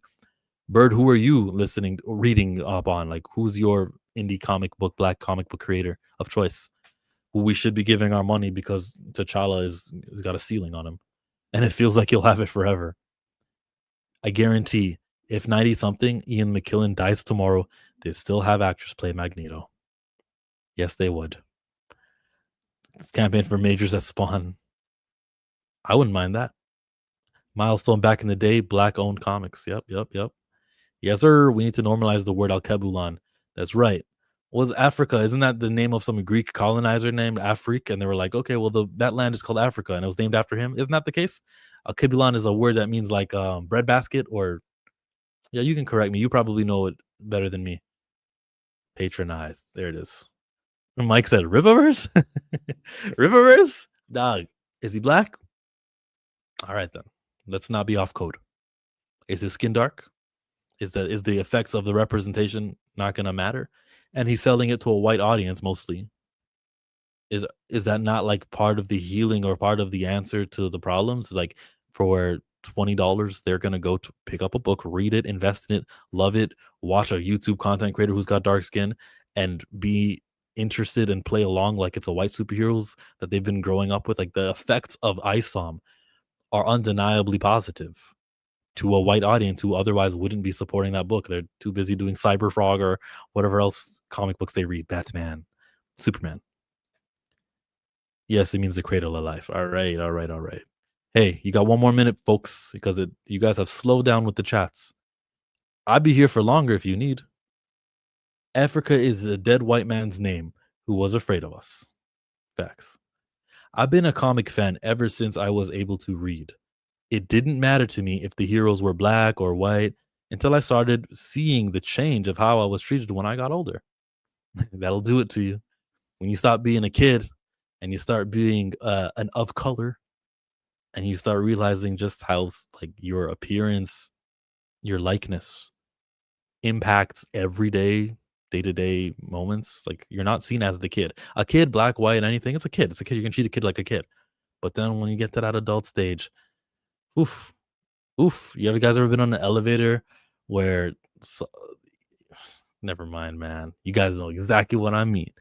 So, with that said, and with you guys having written all the comments you were going to write, that would conclude the Pantheon, solo late Pantheon.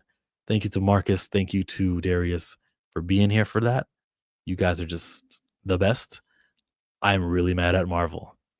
And that's an emotional feeling. The logical move is boycott. The logical move is like the material things. I'm just thinking right now. And what I do is important to me. Nah, just because I'm Puerto Rican doesn't mean I'm going to support someone just because they're Puerto Rican. That's crazy. No, but did you hear what I said, though? The effects of having a black character in the hands of a lot of white readers, that's valuable. Picking up what you're putting down. Cancel Disney Plus. There you go. Not just for Jimmy Kimmel, but for their complicity with the Palestine issue and how they support Israel. Don't go to Starbucks because they support Israel. There's McDonald's. Stop anything Israel. Tim Hortons. No. Don't give them your money. Don't. Go support the brands who are local, independent, and some of them actually support Palestine. Download the No Thanks app. If there's one thing I'm going to leave you on, No Thanks.